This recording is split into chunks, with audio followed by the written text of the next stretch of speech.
councillors, you've probably noticed that we are missing a couple of councillors today, one of which is the Chair of Council and the other one is the Deputy Chair of Council. And so it leads me as Senior Councillor, so I was informed the other day, seeing as I was past Mayor, to ask you if you would like to nominate someone to chair this meeting today. Because according to Standing Orders P3, it is if both the Chair and Vice Chair are absent from a meeting, a councillor is chosen by the councillors present at that meeting and shall preside at that meeting. So, have I got any nominations from Councillor Baldwin? I'd like to nominate Councillor Flynn to chair this meeting as the most experienced person at chairing full council meetings up until now. Okay, have we got a second? Second, Councillor Thomas. Okay. Is there anybody else wishing to be nominated? Councillor Crossan. I'd like to nominate Councillor Wilson. Okay. Councillor Wilson. Is there a seconder for Councillor Wilson? It's Councillor Hassan. Councillor Area. Yeah. Okay. Okay, we will put that to the vote. And any other nominations? No other nominations. Okay. So we go for the first nomination is myself, Councillor Flynn. All those in favour, please raise your hands.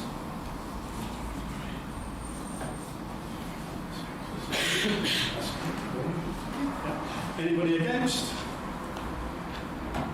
And anybody abstaining? Okay, and the second vote is for Councillor Wilson. All those in favour, please raise your hands.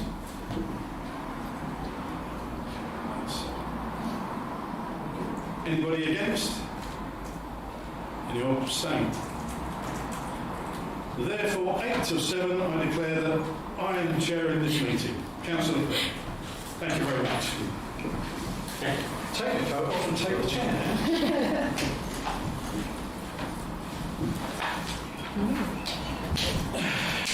Right.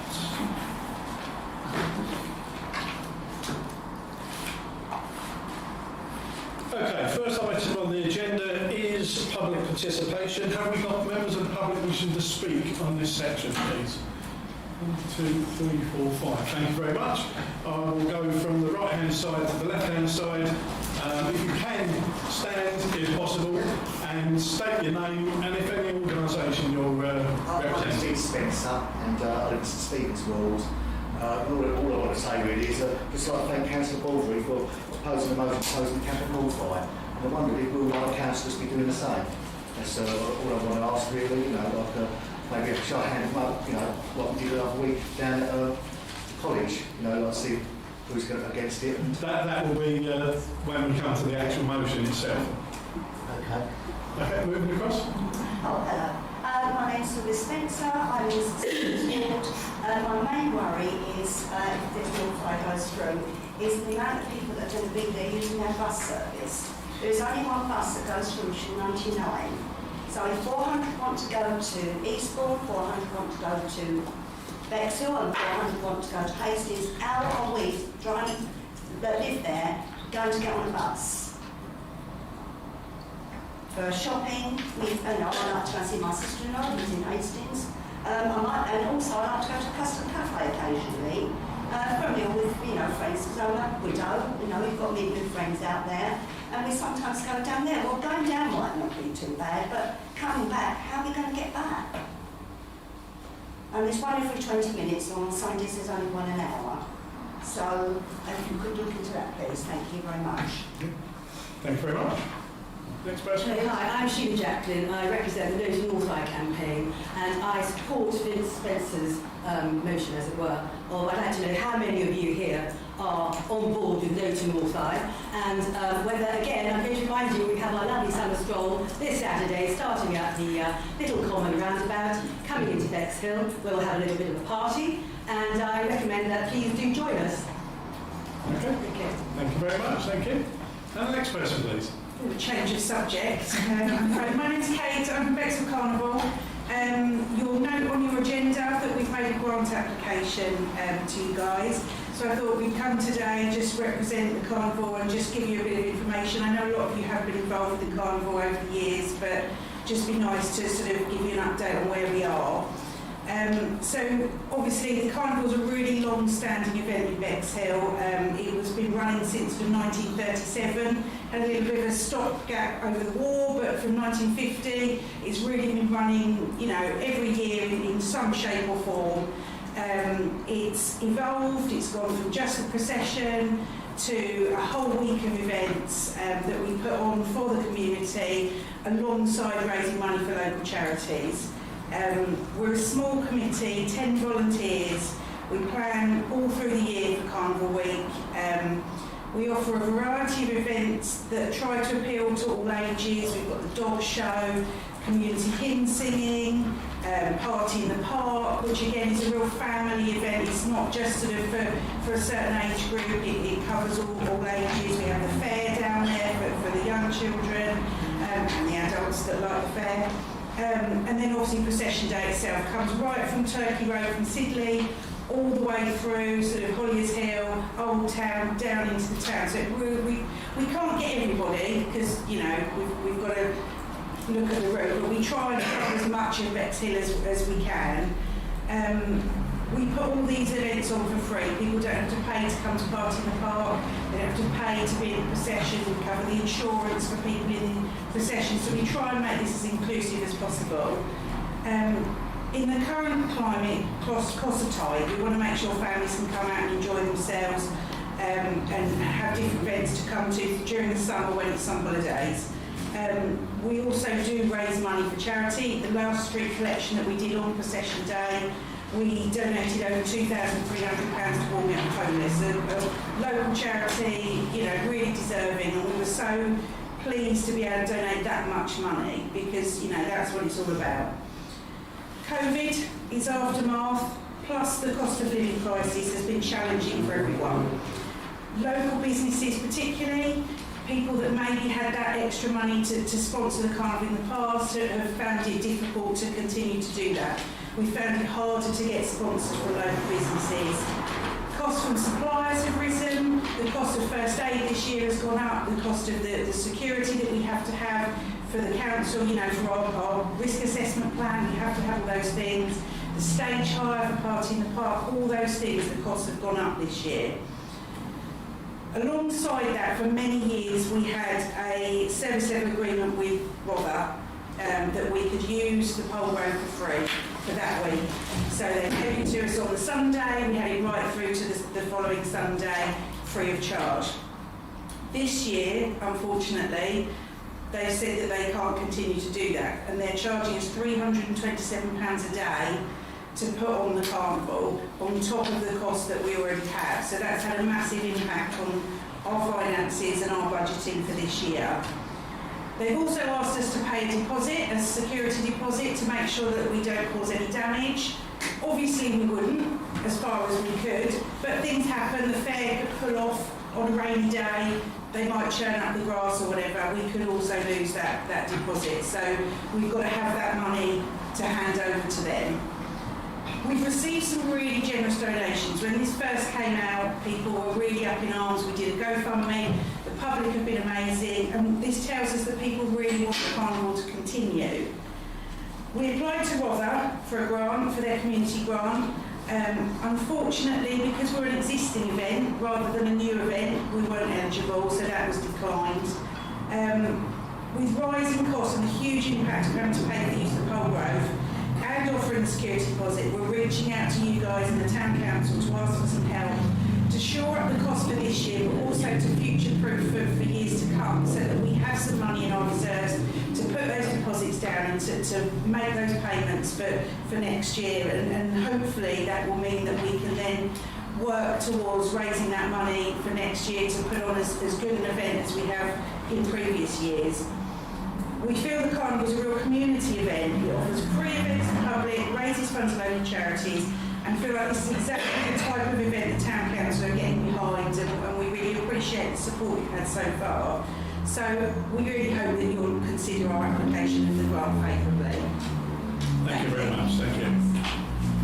And the next person, please. Hello, good evening. My name is Sharon Blagrove. I would just like to say it's nice to meet the new councillors and so many of the faces from the last council. So Very good. I've got 4 questions today.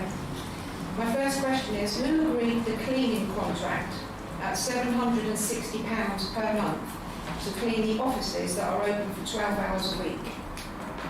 My second question is, can somebody please explain why there has been no announcement of the newly elected mayor or deputy mayor on the social media for the Bexhill Town Council or anywhere? No congratulations seem to be forthcoming, which was very disappointing, seeing as they were elected 2 weeks ago. Question 3. Why is the Town Council spending £125,000 on staff when they are still only in charge of allotments? Question 4. Would a councillor kindly put through a motion that when a resident comes to council, that they can get an answer inside 1 week? Because when the committee meetings are 2 months away, you have to wait 2 months to get the answers. And I think people should be able to get the answers a bit earlier. Maybe a way to go is to ask people like myself that come along, or anybody here, to write out their questions and put their email address on so that you could write back the answers to them. And my last thing that I'd like to just say is that last time I listened to the audio, it was nothing short of dreadful. And after 2 years, if that can't be sorted, I think it's a poor show. I think you need to try much harder. I know there's a lot of councillors that want that to be good and clear, and I certainly know that the residents want that too. Thank you very much. Thank you. Well, I think that included everybody there that's present and the members of the public, so we will continue through. Your answers will be dealt with in due course. Apologies for absence. Councillor Brailsford, who's away, Councillor Drayson's got another commitment, Councillor Goss is away, and Councillor Winter has an emergency. Okay, everybody okay with that? Okay. Moving on then to... Just a point of order, Chair. I just wonder if, because my motion pertains to the election of people to committees, if it could be brought forward up the agenda to go before point 6. Go for... Point 6, which is the election to committees.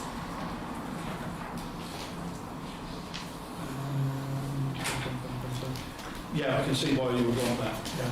I would, yes, we'll bring that forward. Yeah. And what was the item? I forget what number it was now. 17. Yeah, 17. Someone in the end. 17, yeah. Okay. What I will do is I'll go to 17E first, and then revert back to the rest of 17 after we've dealt with that particular issue. So, no problem. Right. Item 3 to receive declarations of interest. There'll be a range of hands going up for various articles here. I'm going to declare an interest first of all on 11C because for the past year and a half I've been attending various meetings to do with the carnival. Hasn't been in an official capacity as an official liaison, although it does say on their articles that they should have a member of the council attending their meetings or on their committee, but that was very much due to the days when they were when we weren't here. It was part of RDC. So I declare an interest for that. Anyone else wish to declare interest? I'm on the committee for the carnival. I'll step out at the appropriate time. Okay. Councillor Carroll. Governor for All Saints School Garden 17B. Anybody else wish to declare interest? Councillor Jacqueline? On item 14, I'm part of the North Island group.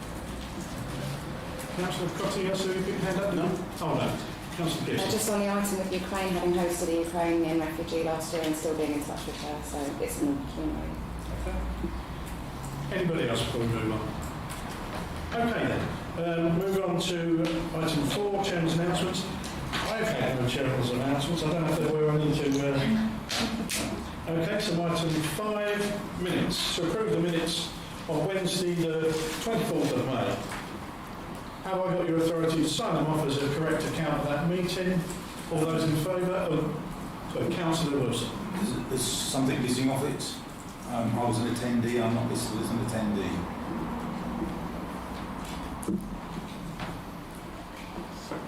Yes, okay. If before, when you receive them and you read them, if you let us know of something like that, you can always email me and I can add it in later. Through the chair, I did try, but it was told I couldn't address any issues with the minutes until the meeting, which is why I proposed it now as being incorrect. I've just adjusted it on here. Okay. Anybody else? Am I all in favour of signing off the amended minutes as... Thank you very much. Bear with me a minute, because there's a lot of pages on this one. There is one.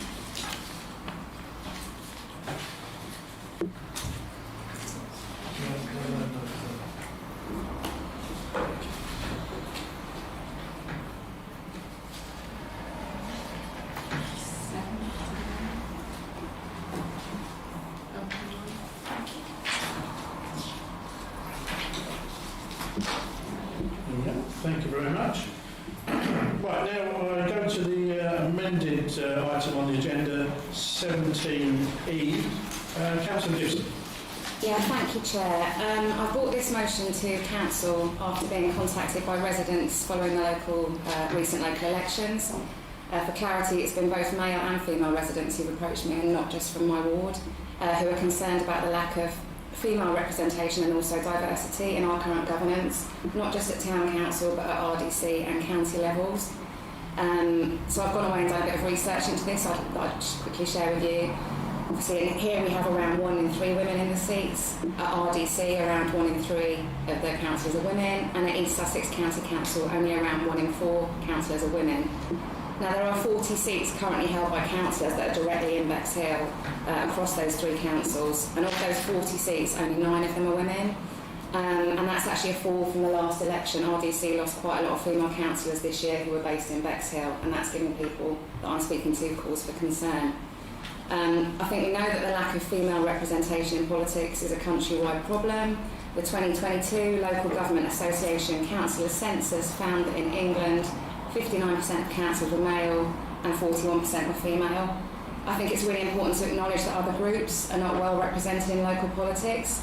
Nationally, only 1 in 6 councillors are under 45, more than 9 in 10 are white, only 1 in 6 have long-term physical or mental health problems, and we know that people of different sexual orientations and gender identities are also underrepresented.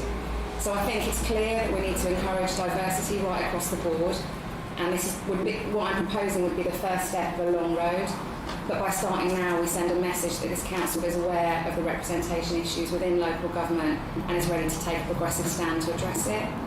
Now, we know this isn't going to happen overnight, but we've got a settled 4-year term now, and we've got a chance now to make sure our council is accessible for many more people in the town, so they can feel they can stand in 2027 if they so wish. Because we might even get an election in every ward then, which is, I think, what we all want rather than uncontested seats. And I think also we're the closest tier of local governments to the population here. We've already seen 2 town councillors progress to become RDC councillors in the short time since our council was formed in 2021. So by addressing the issue here, I think we're then giving women the chance and others underrepresented groups to move forward through that structure. Now, we know that women don't go for leadership roles because they don't see themselves reflected in current structures, particularly in local government. Recent research by the Equal Power campaign shows that women are now more unlikely than ever to get involved in politics. So that's why the first part of my motion is that we ensure our committees reflect the demographics of our current council. Given the drop in female representation directly in Bexhill across our local governance, and that in our recent co-option process only 1 woman was voted into the 5 vacancies, and that was down to the chair's casting vote because she was tied with a man, I think it's vital that residents see and hear women and men at every council meeting and realise we are an inclusive, representative, safe place. Now, this isn't about me being radical, me being anti-men or stopping a meritocracy. I think we all want Bexhill Town Council to be the absolute best it can be. I'm not saying men can't represent women, but we know that we all have different lived experiences. You know, men, women, people of different ethnic backgrounds and so on. We bring different lived experiences to the table that can only enrich our debate and our decision making. And this isn't a crazy idea either. Many well-known national businesses have policies in place to ensure they have fair and reflective gender representation. Companies like Aviva, Deloitte, Lloyds Bank, the Department for Work and Pensions, MI5, Network Rail, Sainsbury's, Tesco's, Vodafone, I could go on. They all have policies in place to support women. And the only reason they have these policies in is because, unfortunately, the evidence shows change doesn't happen organically, much as we would like it to. So the latest analysis suggests we won't achieve gender equality in local government until 2077, by which time, unless we take steps to address it, by which time I'll be 100 years old, so you'll be glad to know I won't be around anymore. But my 10-year-old daughter will be nearly 65, and I just don't think that's good enough, and I hope as a council we don't think that's good enough. So my proposal is that 1 in 3 seats, to reflect the current makeup of the council, on all committees are set aside for women. Of course, if they then don't wish to take them up, then they go to men. I'm also passionate about equality, but I'm not an expert in how we achieve this in local councils. So the second part of my motion is about talking to NOUT and actually, on reflection, the Local Government Association, to ask their advice about how we become more inclusive, how we can share in good practice from other councils, and how we can make Bexhill Town Council somewhere really special. So just to conclude, it seems to me we have a really clear and important choice about the kind of council we are and who we want to be. Do we want to encourage a dynamic and progressive town council that will take steps to ensure that over time, because it's not going to happen quickly, we will become more representative of the town that we love? Or do we sit back and accept the status quo, aware that all of the evidence shows that without intervention, nothing really is going to change in our tenure, and that in 4 years' time, many residents may still see us as an old boys' club that isn't for them? So that's why I brought this motion to debate, and I'm very interested to hear what everyone thinks. Thank you. Okay. Have we got a seconder for that proposal? Councillor Thomas? Seconded. Okay. It's been seconded. We've got a motion. So Can we talk about it? yeah, no. So I'm going to put it out there for debate. Who would like to speak on this? Councillor Jacklin. I think I'm with you in your general objective. I've done quite a bit of work on diversity, in particular looking at gender, ethnic and other representation. If we included the members of the public, the reduction figures would look slightly better today, wouldn't they? It would be 50-50. So I think I'm for something that helps achieve more participation by gender. I'm not keen on what I would call quotas for specific type of committees, because I think they force stuff and they have unintended consequences in that you might get the right number of women, but you might lose out on other areas of diversity, because I think around the room we've probably got people with different skill sets, and that matters. Councillor Crossing? I commend Councillor Gibson's recommendation. Is this to go inside with what Councillor Baldry's done on Facebook with the politics for women in Bexhill? I think Councillor Baldry set up a Facebook group, but this is a motion about This the future. seems similar to what's been Sorry, on this. what I do personally, not as a councillor on Facebook, But has you've done it no as a bearing. councillor. No, Pretty I much did it. councillor. It was a personal. But you've done it as Bexhill Yeah, can we- politics. can we- That's sorry. what- Just- that's what I want to make to sure the it actual goes hand in motion. hand. No. And No. no, okay, thanks. And also, we had that opportunity last meeting when we did the voting of councillors, and a few of them were women, and they felt a bit close. Also, I'd like to go further with this, like I said, with Councillor Baldry's comment on the politics for the women, about people with disabilities, and even younger people as well, because we used to have a youth town council, which is really good. I don't know that it's still going or not. I would recommend or promote more younger people to get into this as well, because it's their town, like your daughters. So I believe that it's a great idea, but I would like to have it scoped a bit bigger for people with disabilities as well, and younger people. Just going to Councillor Wilson. Could I make another motion proposal first? Propose that we do the second part of Councillor Gibson's motion before we discuss whether we're going to do a third one, because I don't feel that I'm confident of being able to discuss the subject without some advice, and now coming here to advise us first, I think would be very beneficial. Just before we go to the vote, I'll come back to you on that one. So we listen to what everybody else is saying, and then we'll come back to that one. Okay, Councillor Baldry. Okay. Just as a point of order, I'd like to say that something that I do on social media, when I don't say that I'm a councillor, I don't think is, is the business of this meeting. Just to make that point of order. But what I want to say is that there are lots of minority groups, there are lots of unrepresented groups, and we have an equality policy for the council, and I'm sure that we would all want to promote that. The reason why I am in favour of Councillor Gibson singling out gender is because gender, firstly, is not a minority group. Actually, in Bexhill there are 54% women, and I think, to the maths, slightly less men. So it's not a minority group, and it covers all those other groups. So if you're looking at ethnicity, if you're looking at people with disabilities, you have men and women in all those groups. So it's not gender is not a minority group in the same way as some of the other groups are. And that's not in any way to belittle the other groups, but it's why I support singling out women. If we don't take a stand on this, what's going to happen is it will almost be self-fulfilling. So the town council says, actually, we're not going to take a stand on gender. We're not going to say, in principle at least, even if we can't achieve it, we would like a third of our committee members to be female. Throw that one out, and we're making a statement, which is, we don't think this is really very important. And I think it is very important. It was in the 1920s when women finally got the vote, and we haven't moved that far. Thank you. Councillor Carroll. Corner of my eye, I've just got to say. Thank you. I've got a few points. I think the bigger problem is there was only one contested seat in this whole council, which had a vote of 27%. I think the bigger problem is why aren't people voting? Why aren't we connected with the public? There was 5 empty seats. Females, anybody could have applied for those seats, they didn't. There was no call for them, nobody sat for it. So then it comes down to a vote. So we're not connecting with the outside of this hall. Now, going to females, we haven't been celebrating the first female chair of Bexhill Town Council.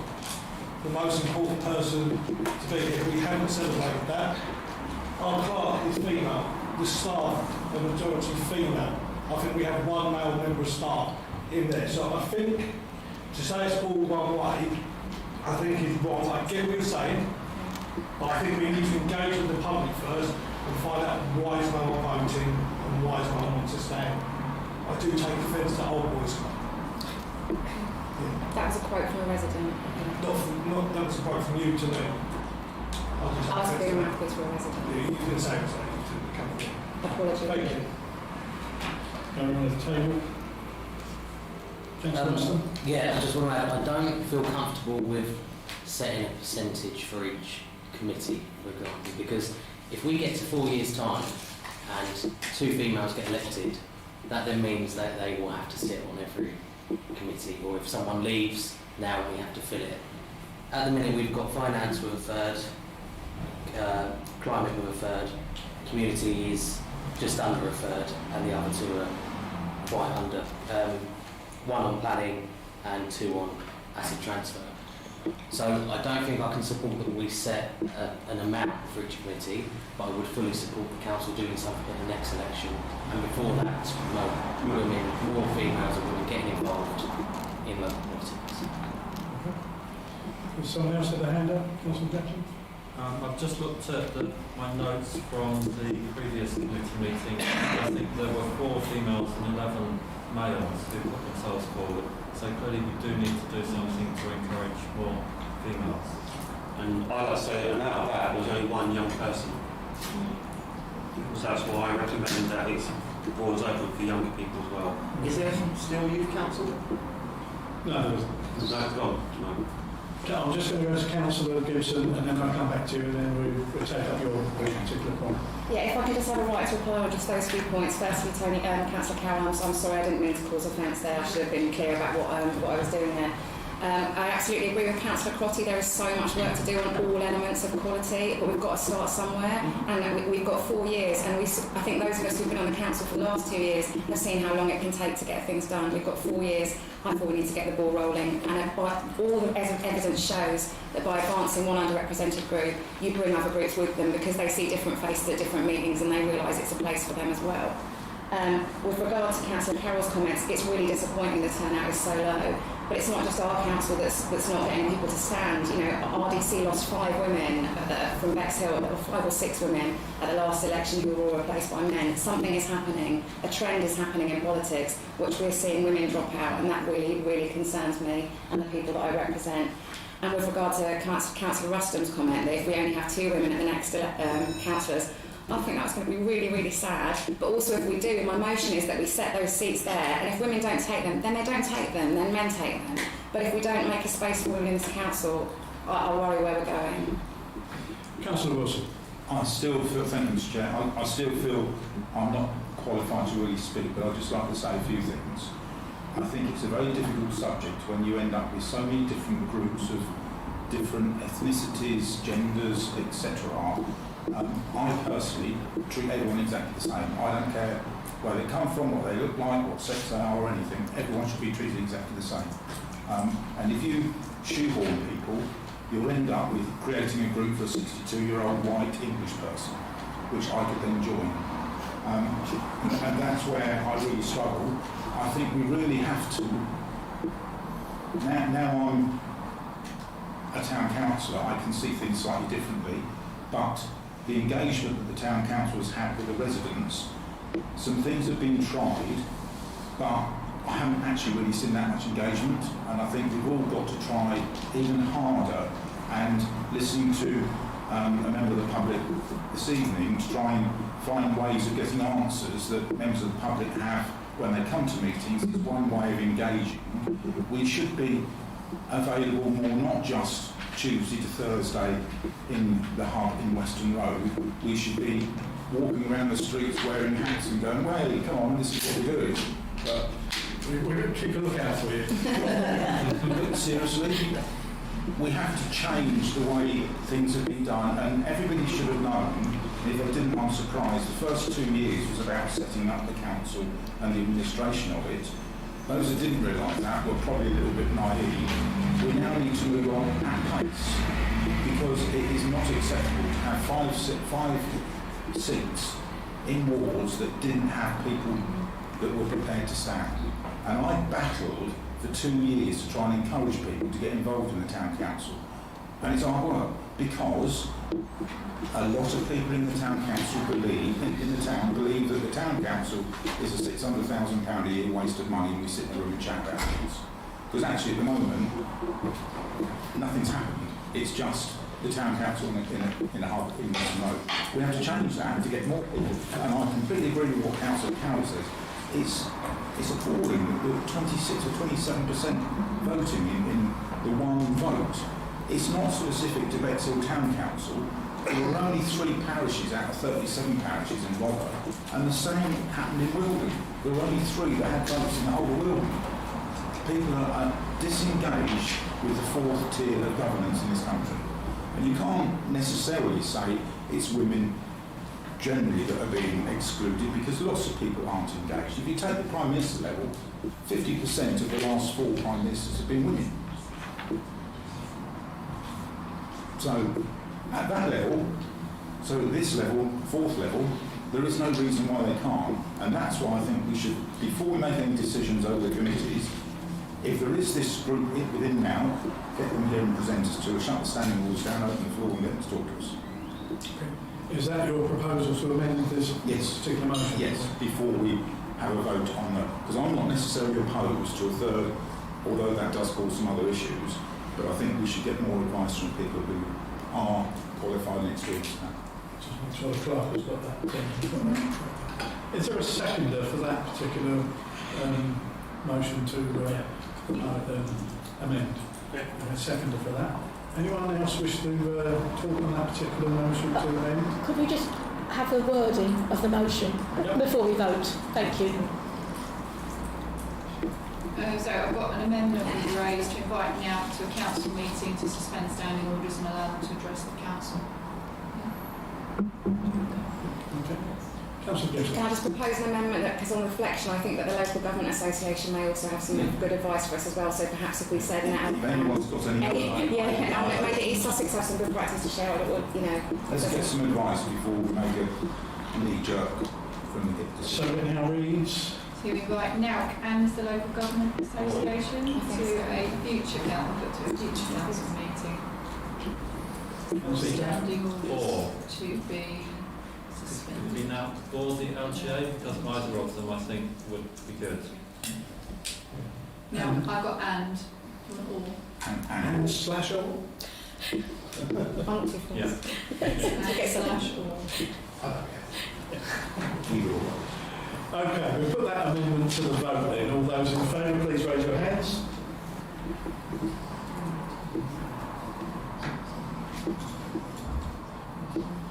Thank you very much. Anyone against? Anyone abstaining? That's passed, that amendment.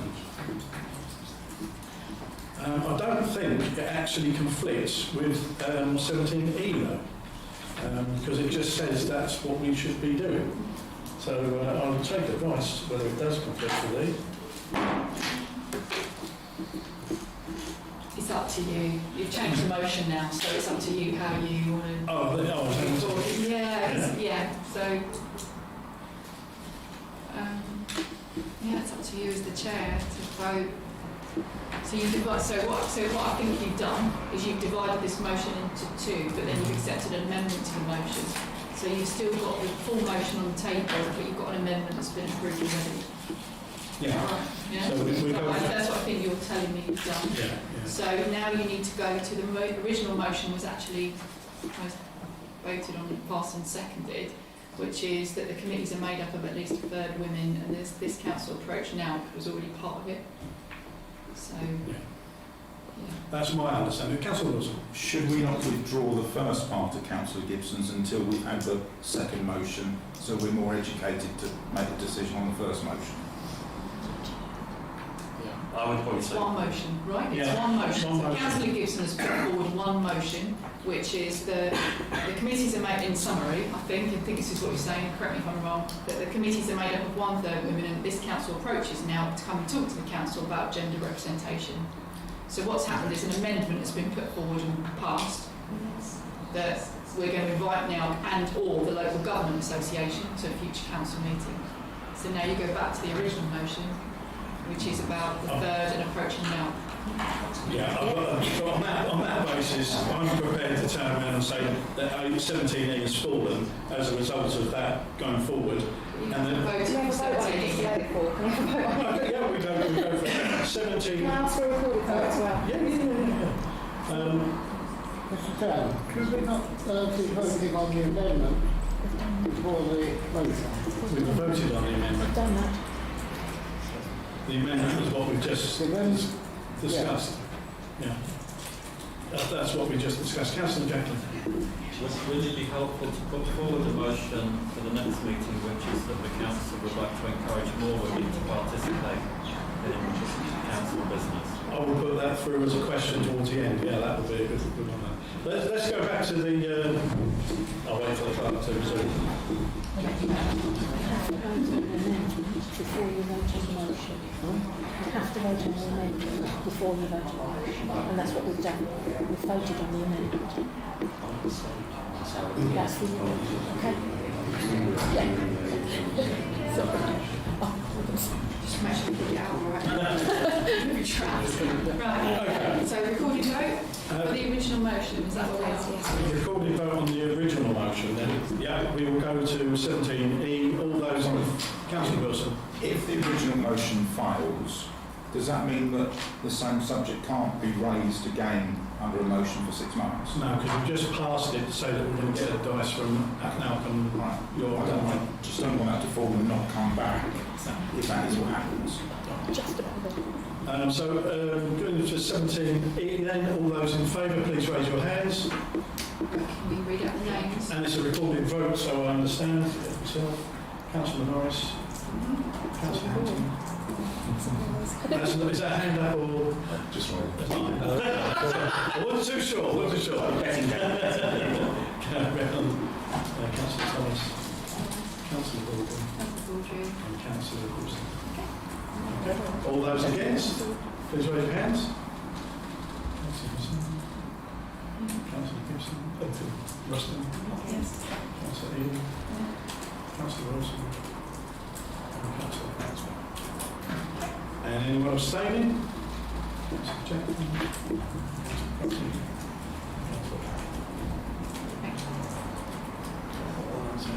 So you've got 1, 2, 3, 4, 5, 6 for, 1, 2, 3, 4, 5, 6 against. 6 for, 6 against. I'm the chair. Chair is casting vote, and I say for 4. There we go, it's passed. Okay, we will move on, or back rather, not rather on. We will go on to the item 6 on the agenda, committees, to consider committee membership. Yeah, if you could, yeah. So I circulated today the choices for the new councillors on what committees they would like to go on. There was one committee that was oversubscribed, but Councillor Gibson offered to move committees now in order to make that now a full committee. So if you're all in agreement, I'll read out the names of the new councillors for the committees and then you can approve it. So just to make sure I've got the right name. So on the Finance Committee, I've got Councillor Clasby and Councillor Hussain. On Climate, I've got Councillor Gibson. On the Community Committee is Councillor Hampton and Councillor L. On the Planning Committee is Councillor Hussain. And on the Asset Transfer Committee is Councillor L, Councillor Goss and Councillor Hussain. Just vote to approve. Yeah. Okay then. Can I just ask a question, just with regard to that motion unexpectedly passing, does that then mean that we need to just look at the balance of some of the committees and sit? Sorry, I don't quite know how it works. I wasn't just going to look expecting on that. here.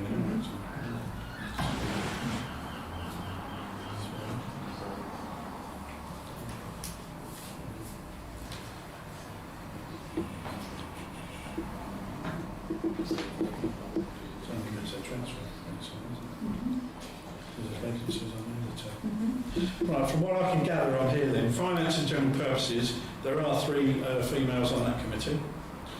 Climate, nature and environment, we have 3 vacancies, 4 vacancies on that one. Community, there are 3 females on that committee. Planning and development, there are 4 vacancies on that committee. And asset transfer committee, there are only 2 females on that committee, so that's where we have an issue with on that particular one. Correct me if I'm wrong. Correct. However, the decision to appoint those committee members already from last meeting can't be undone, so they remain. So moving forward for your committee structure, it will be a third. What we'll do is we'll say that you've got a third that needs to be considered by women. If you put their names forward, they need to be given a priority. If they don't, then they don't, and it just forms as it is. So the only one that you really need to, I would say, address tonight is your asset transfer committee, because that doesn't make a third. But of course, your positions that were voted on the last meeting do still stand. So whilst the motion is in place now, you can't go back and change who was adopted into that committee then. So you can't really change that at this point. I suppose what I could put out to the floor is there anybody on asset and transfer that would like to remove themselves from that committee, and is there a female that wishes to put themselves on that committee? Because now there's a chance we can do So that. why is that? There's 2 empty spaces and there's 2 females already. Not 2 empty spaces. It's full now. Not in that committee. Oh, it's full. I see, because that's why I thought these boxes underneath meant they're empty spaces. Okay, no movement there, so we will leave it as it is and pick it up at a later stage. Right, moving on then. We've got a vote on that structure, haven't we? So I'd like to do it all en masse then, as the committees stand. All those in favour, please raise your hands. And that is carried unanimously. Thank you very much. Okay, recommendations from committees. Item 7, there are none. Moving on to the Mayor's office, there hasn't been an update on the Mayor's office since the last meeting. One thing I was going to ask, if I was sitting there, I was going to ask the Mayor, if she was sitting here, is are there any plans for Bexhill Day this year? And I don't know whether the clerk is... I can ask that. It's on the Community Committee agenda next week. So the last Community Committee said that they would start to look at what we're doing with Bexhill Day, so it will be about for discussion next week. Okay, very much. Moving on then, reports from councillors. I don't believe we've received any reports from councillors. Hardly surprising because it's only been a couple of weeks since our last meeting. And that goes for the district councillors and the divisional county councillors as well. So we go on to item 10 on the agenda, to review the systems of internal control and Appendix B, which was distributed in the pack earlier on. The council was asked to review the system of internal control. Have I got any comments? I think we've all reviewed it. You don't need to vote on this either, so we're well aware of what's going on. So we'll move on to item 10B, to review the effectiveness of the system of internal control. This is Appendix C. Any comments regarding that? That's all duly noted. We then go down to item 10C, to approve the audit report, which was Appendix D, I believe. Yeah, I don't have it yet. So from you, Chair, the annual audit took place today, which is why I might have a bit frazzled. It's been a long day. So they write up that report, and there was a chance that she might have been able to prepare it for tonight, but it's so detailed she just can't. So she should try. So she's going to submit that to me by the end of next week, and then I'll bring the internal auditor's report back to the July meeting for you to review. But the good news is everything passed. Everything was clear. Everything that they've checked, and they've checked everything, is spot on. So it's really good news for us as a council. So I'll bring you back that audit report in July. Excuse me, Chair. Sorry, I wanted to quickly go back to the review of the system of internal control. Procedures. On number 20, the budget, says the full council each month between September and setting the budget preset in December or January each year. Did we have that issue this year when people set the budget and then people won't be standing as councillors for May, and then the people that take over are stuck with that? Wasn't there a motion from Councillor Wilson, I think, before that about why do we have to do it in January? I'm sure the clerk would be able to advise us on this. Yeah. It's in the financial regulations. So there's something called the Joint Practitioners Guide, which you'll find on our website, which explains all of the technical procedures that a town council has to follow with regards to budget setting, accounting, and everything. So we're following the required budget setting. Thank you for that. Okay, moving on then to 10E, to approve the accounting statements of 2022 to 23, section 2 of the AGAR report, or AGAR.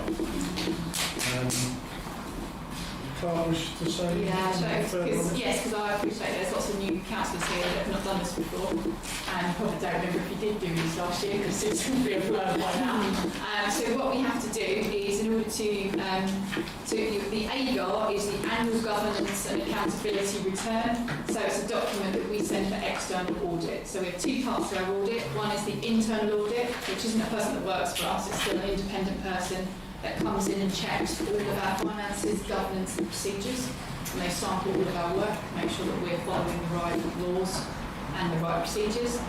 Then we have all of our account figures checked by them to make sure that all of the spending has been made in the right way, all of the decisions have been made by the committees in the right way, and we've been acting within our powers, and then they check all those numbers against the bank statements to make sure that everything that we've spent is correct. So that's what has been checked today by the auditor, and that's those figures that were on the sheet that you saw there. So there's two things we're going to approve today. First of all is the figures, so you're approving that they're correct, and that's what I'm going to submit to the external auditor. That used to be the audit commission, it's now the government contracted it out to an accountancy firm called Little John's, so I'll send it to them, and then they do another audit. And then the second thing that I need you to do is I'm going to read out some statements to you as a corporate body because you have to make these statements and you do have to say yes back to me, because you are, like your oath, you are telling me, and you're telling the council that you have done these things in the previous financial year. Okay, so that's why I sent this in advance. So I'm going to read this out to you, and you're going to answer yes or no as to whether you've done these. Now, clearly, the Finance Committee through the past year has been working to make sure that all the answers to these questions are yes.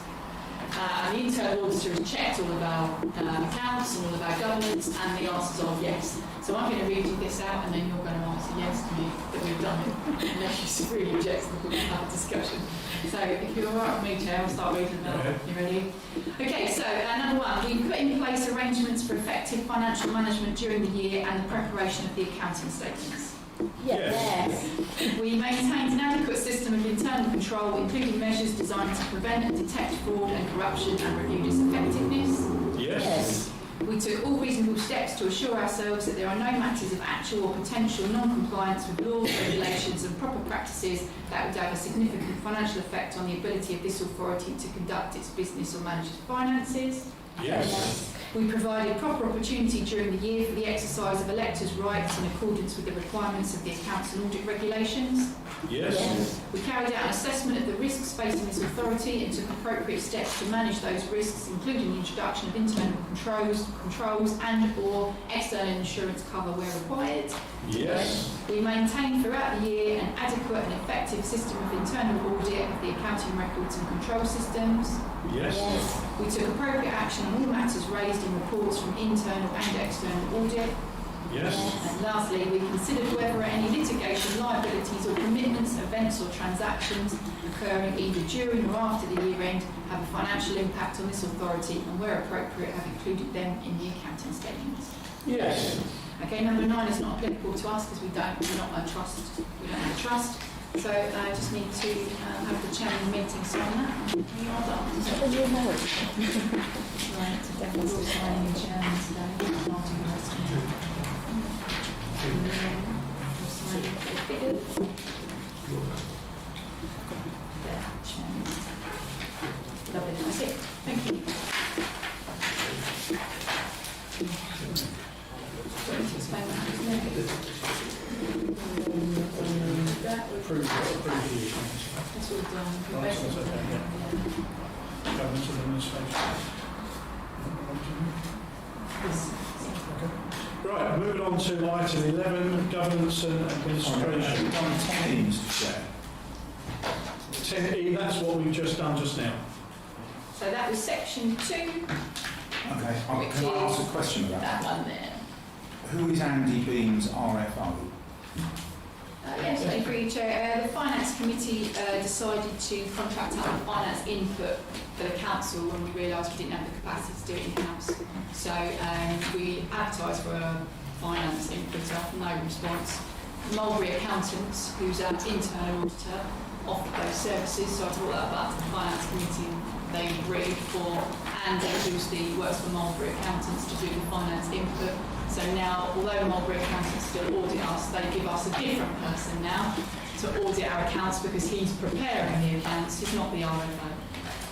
It would be, for transparency, easier for people to know Andy Bean's RFO and the company he works for, because that indicates that the Bexhill-on-Sea Council Authority and Andy Beans is the RFO, which of course is not. The town clerk is the RFO. And it has caused confusion with somebody who's been in contact with me. So if next year that could say the name of the company they work for rather than just RFO, I think that would be clear. Thank you. Duly noted, thank you very much. So item 11, governance and administration, and to note on item 11A, the DBS checks have been completed. Have we got an update on that at all? That's the list, that's the latest That's list. the So latest. they've all come back. So they're all done. Okay. So I've got a list of outstanding. Those of you on you're on the naughty list. 11B. So get your DBSs in place, please. Councillor Carroll. Yes, yes.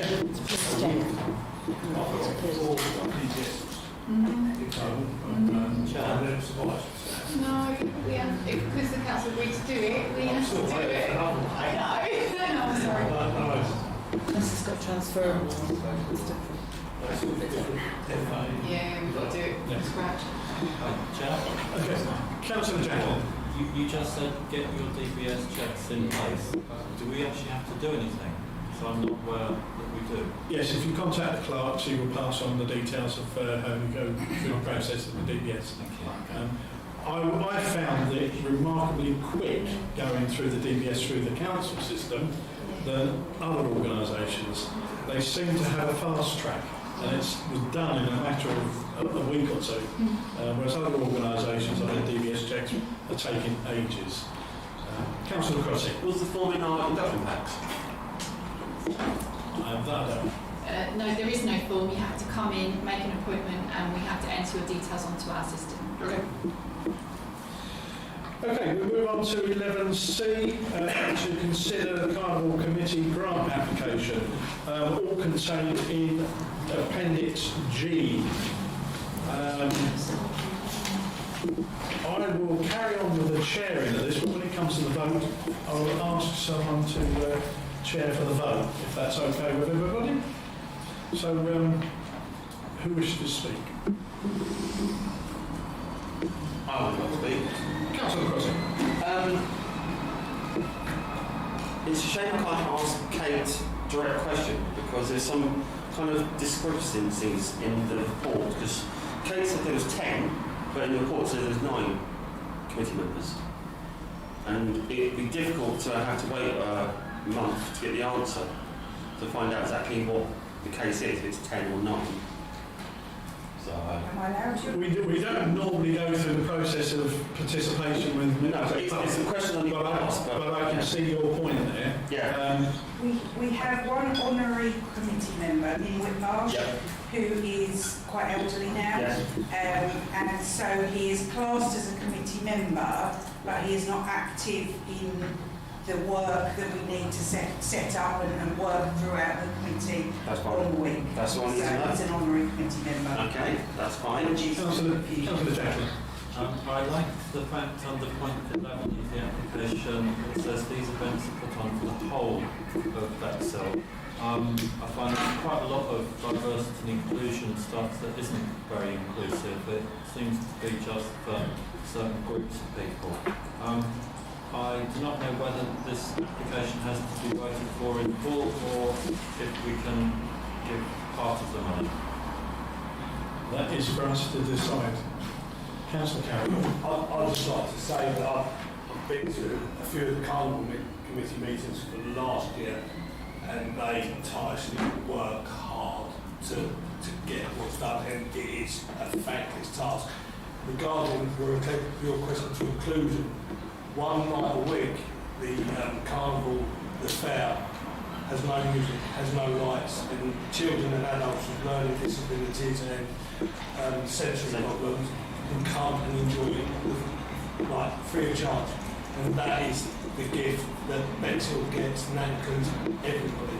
If you have a problem, they will need kids and adults to come and have the same feeling that we get on a Friday, Saturday night without the lights and noises that makes us scared along the way. But I would wholeheartedly say that small committee does a lot of work, a lot of people, a lot of people in the committee. I think they're a great committee, but that's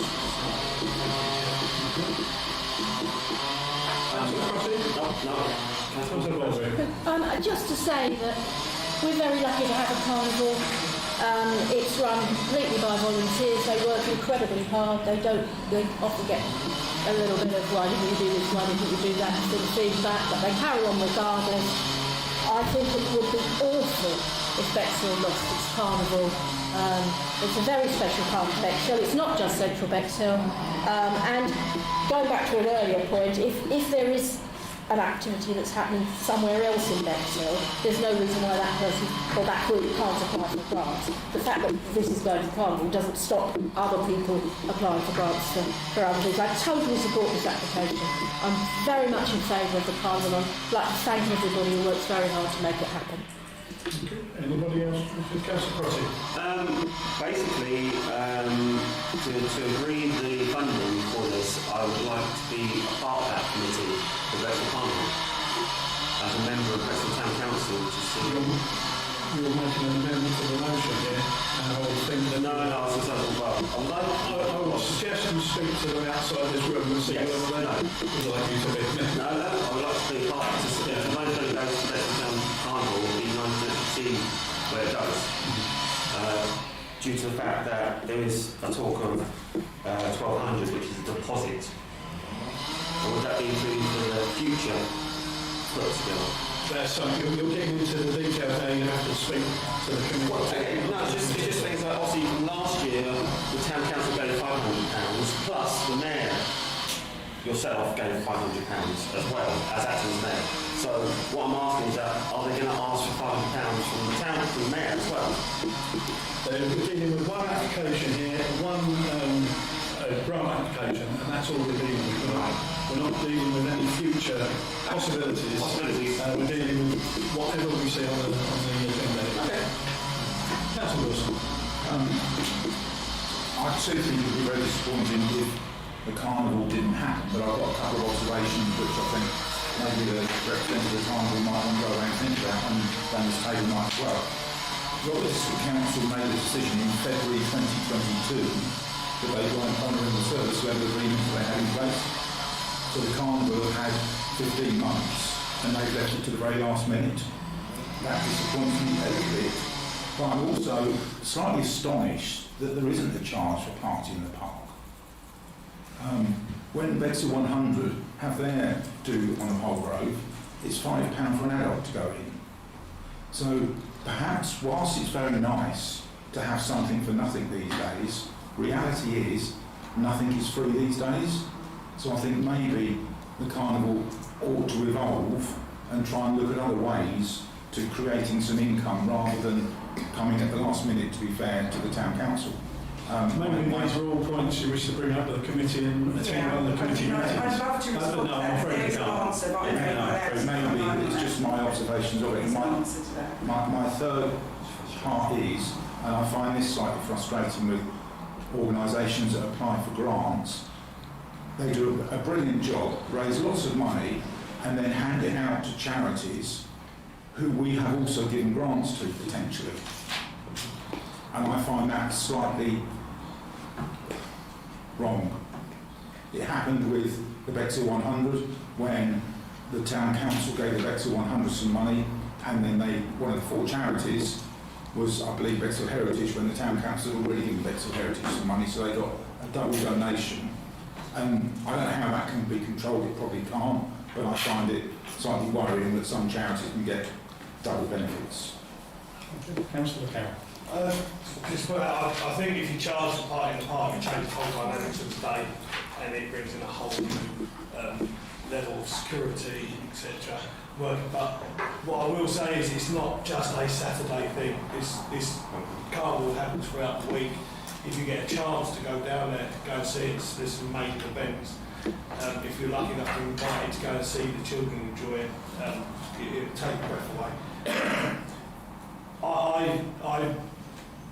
The question I get the most, being in the city, is people see the carnival as just about the floats. The floats is what the people bring to the carnival. It's not what the carnival brings to the town. So if the people are not bringing the floats, there is no floats. So that's where we need to help the carnival to get the floats to join the carnival. A lot of people just think it's the Saturday. It's not the Saturday. It's a whole week of events to raise money. And that's just my big opinion, Chair. Councillor Baldry, did you have your hand up over there?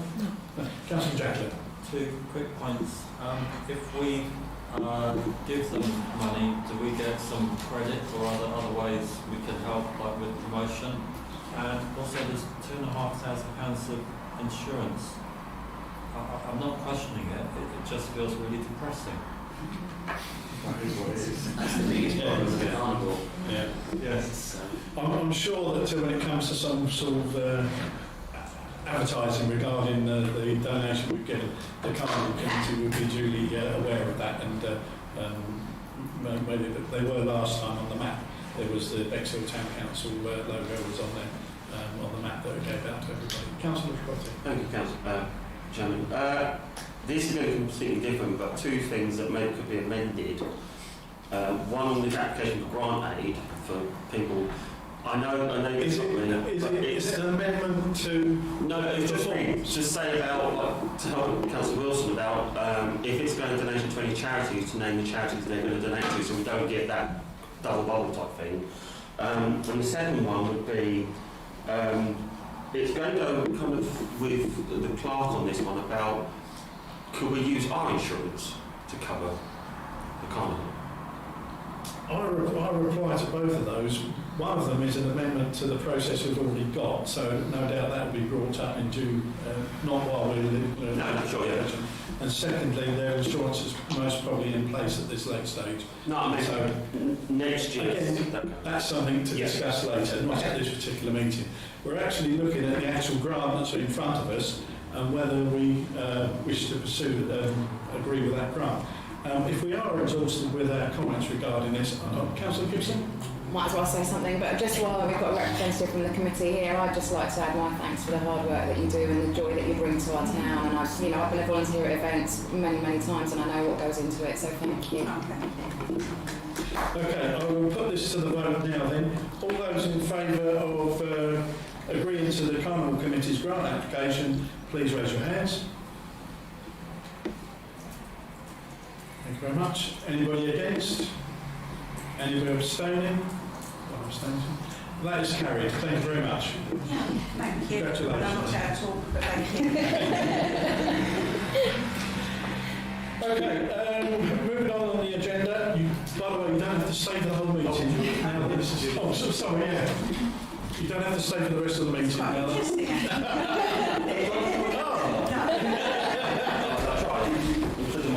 Okay, moving on to...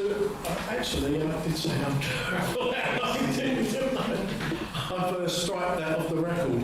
Take my vote off of that. I got carried away with it. I do apologise. It would have gone through anyway. Right, now, item 12 on the agenda, Rother District Council Liaison. We haven't had a meeting with the High Street Task Force. We are waiting for Rother to give us details of that. And when it does come, we will let you know what happens to it. Councillor Cotter. Thank you, John. I've had complaints from public and businesses about the High Street Task Force basically targeting them and basically showing no mercy and being quite rude. Well, businesses being fined for... There's nothing to do with that. Oh, so what is this for then, High Street Task Force? This is an initiative that Rother District Council are working with in order to raise funds for town centres, working with the government. It's got nothing to do with... I've never heard of that, so yeah. Yeah, okay. Thank you. So, one sec. We move on to item... No, sorry. Councillor... Did you mention 12A? Yes, receive updates on any liaison meetings. Is the one booked, please? Is the one booked? Because drawing the attention of the council, the last vote with regard to the toilets that was made, the decision was to defer until the new administration is in place. This is the first meeting of the full council since that deferral decision. So I'd like to know whether there's a liaison meeting planned to take away the findings of the deferral decision that the previous administration, the town council, came up with, and what to do next. Okay. Well, I understand that they're probably waiting. Yeah. The liaison meeting isn't about the toilets. So the liaison meeting is a regular meeting that takes place between the mayor and the deputy mayor of the town council and the leader and the deputy leader of the district council. It's just a general update. So they can't make any decisions. There's nothing can happen at that meeting. It's just it was set up to try and improve the relationship with Rother. So until the mayor and deputy are back and working, I can't book any meetings. So I'm just waiting for them to come back. Then I can consult with everybody's diaries. But it literally is just a communication. We take down some bullet points and we put it on the next agenda so you can see what they talked about. Okay. We move on to item 13 then, Sussex Police Liaison. says here to report next police focus group take place in July. But correct me if I'm wrong, from what I gather with the police update, they want to move away from that sort of... Yeah, right, making changes. Chair. Yeah, so what we're going to do instead is get the PCC meeting again. So for the benefit of new councillors, we arranged a meeting with the Police Crime Commissioner. We split it was a whole day, we split it into two meetings, half of the wards in one morning session and half in the other. And then you can come along and you can speak to the inspector and the PCCs, the police, about the issues in your wards. So the PCC's agreed to do that with us, which is really positive. But they can't get a date in July because of the holidays. So I'm just trying to negotiate a date in September that we can get them in. It's normally in the town hall, and then I'll let you know what wards are doing what times, and then you can let me know if you can attend. Thank you very much. 13B, to note the clerk is to investigate CCTV improvement opportunities. I don't know if you've got any... Well, I've made some moves with Robert because they run the CCTV, so I've got to wait for now for their officer to get back to me so I can come and meet them and find out what they're doing and find out what the town council can do to support them. So as soon as I get that meeting, I'll report back with what I can find. Okay. Councillor Crosby. Councillor Is that with the CCTV, is that still around the Delaware, or is that just... Councillor Jackson? There are some particularly nefarious CCTV monitoring systems run by companies from China like Vision. So when we get into the details, it would be interesting to see what exactly we're planning. Because I hope we live in a community where we can self-regulate rather than be excessively monitored. Councillor Crossing? Thank you, Chair. Is the CCTV run solely by RDC, or is it half and half? RDC in the daytime and police at night time? That I don't know. I doubt if the clerk knows at the moment because we haven't had conversations with them at the moment. When's the last time you had any conversation with them? Because I noticed at the last meeting we had, it had about to know clerk investigating CCTV improvement opportunities, but there's no updates on that one. So has there been any meetings with them regarding the CCTV? Not as far as I'm aware, we're still waiting for them to come back to us. That's the update. Yeah. Okay, moving on then. So, is it still 13? No. All right. I thought you were really quick. Moving on to item 14, North Eye Asylum Proposal. Councillor Jacklin. Through the Chair, I don't know whether item 17G should be moved up to be taken after this or before it. Probably after this. I've got a couple of things to put forward. Yeah, that seems quite a sensible thing to do. I will do that. We'll find out if there's any updates on 14A, and then after that go to 17G. Yeah. Are you about to give us an update? Yeah. So my understanding is that on Friday the MP received a list of answers and non-answers to the questions he had sent to Home Office. And at this point, we're kind of 10 weeks on from when the announcement was made that they proposed to put 1,200 male asylum seekers in North Eye. There has been a toxicology investigation. No announcement or decision has been made, but in the meantime, the Home Office changed their information to say that 800 men would arrive in September, whereas it was previously 400. So we're in a slightly, I think we're in an untenable situation whereby the Home Office is saying that they're not going to consult local residents, they haven't made a decision, and they haven't provided sufficient information to the MP or anyone, as far as I can see, to enable anybody else to consult. I think we are in a position, having run the meeting in April, at which residents were allowed to put forward their views and questions to collate those. And I would like to suggest that we do that. I would be happy to compile the feedback that I've had, which kind of falls into two categories. Stuff that if it goes ahead, the Town Council might be able to actually do something, such as safety, and stuff which is about, let's call it objections in principle, which is if a decision were taken, would form part of an objection or legal action. So stuff like the fact that it's wrong that all of the work that rather than done about environmental impact is just really roughshod over, and they'll dump a thing on the place in 6 weeks, not 6 years. So that's a consultation bit, and I'm fairly convinced, for example, that the MP's office will have had quite a bit of feedback, but there are other groups such as the Norfolk Residents Association who might want to feed into that, and perhaps that could happen between this meeting and the next. So that's my first bit. Second thing is that I have had some interesting conversations with barristers and lawyers and other groups, and would be happy, if appropriate, to write those up and share them. And lastly, as an individual, I've submitted a question to this month's police scrutiny meeting to see whether Sussex Police have actually had enough information to enable them to do their job. And that meeting will be on June 30th. The question's just going for its final answers. Okay, thank you. Have you got any updates from this team?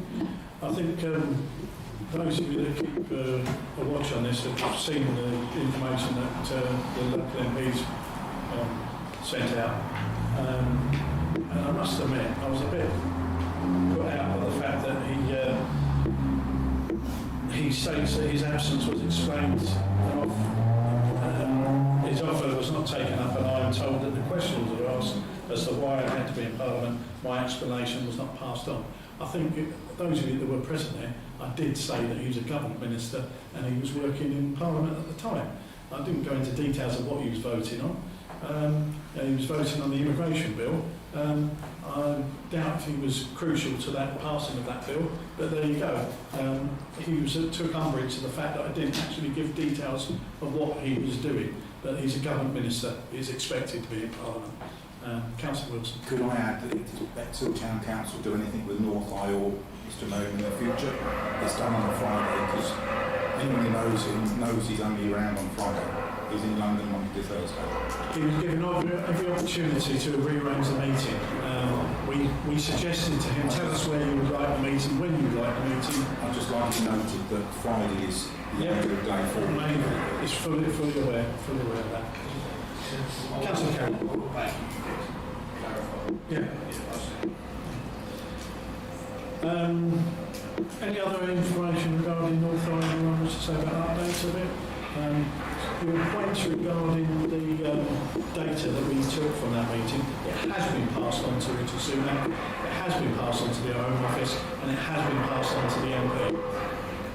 Neither of those, or either of those, no one's replied. Yeah. So my proposal is that actually we collate them into themes. So, for example, concerns about safety are different, for example, to concerns about property prices or whatever, because they might be addressed separately.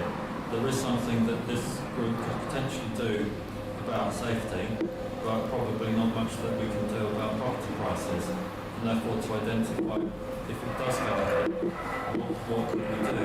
Having spoken to... Can I just say, if you're making a proposal, it's probably best that you make it quite concise. The clerks have probably been taken away and they're going to read it out. My proposal is that we collate the feedback that we've received at the meeting into themes, and others could input their feedback to that. Okay. Have we got a seconder for that proposal? I'm sorry, I'm not getting. Can you just repeat that or explain that a little bit? Yeah.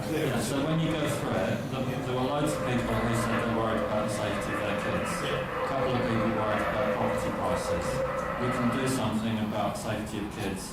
I don't think we can do anything about property prices. So if the council's going to do something, we kind of need to know what there is that we can do something about. Yeah, totally get it. Thank you. Everyone understand that? Clark, you understand that? So I'm saying that we're going to collate the feedback received from the Town Council meeting and categorise into themes. Yeah? Yes. Okay then. Have we got a seconder for that proposal? Sorry, could I just ask for clarification? When you say we, Who will that piece of work be done by? Just to clarify. One of the reasons for suggesting that I put my stuff in is that I can come up with a classification hierarchy. That's my day job. Have we got a seconder for that proposal? Councillor Gibson seconded that proposal. Thank you very much. Well, we'll put that to the vote then. All those in favour, please raise your hands.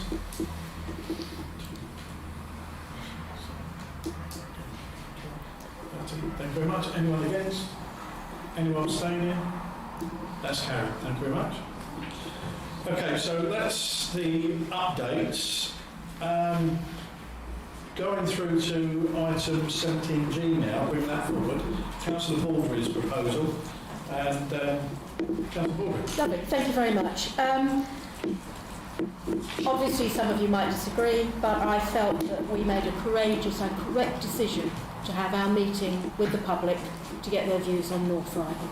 And I was proud of the fact that the council did it and we listened to our residents. We had lots of feedback which came back and it came from different places. So some of it was about the environment, some of it was about welfare and where people lived, and some of it was about the welfare of asylum seekers and whether it's an appropriate place to put them. So there are lots of different places that the views came from. And it was really good to hear so many people speaking so articulately. The one thing that seemed to come out as a common theme was that all the residents there, everybody who came to that meeting said, we don't think this site is appropriate.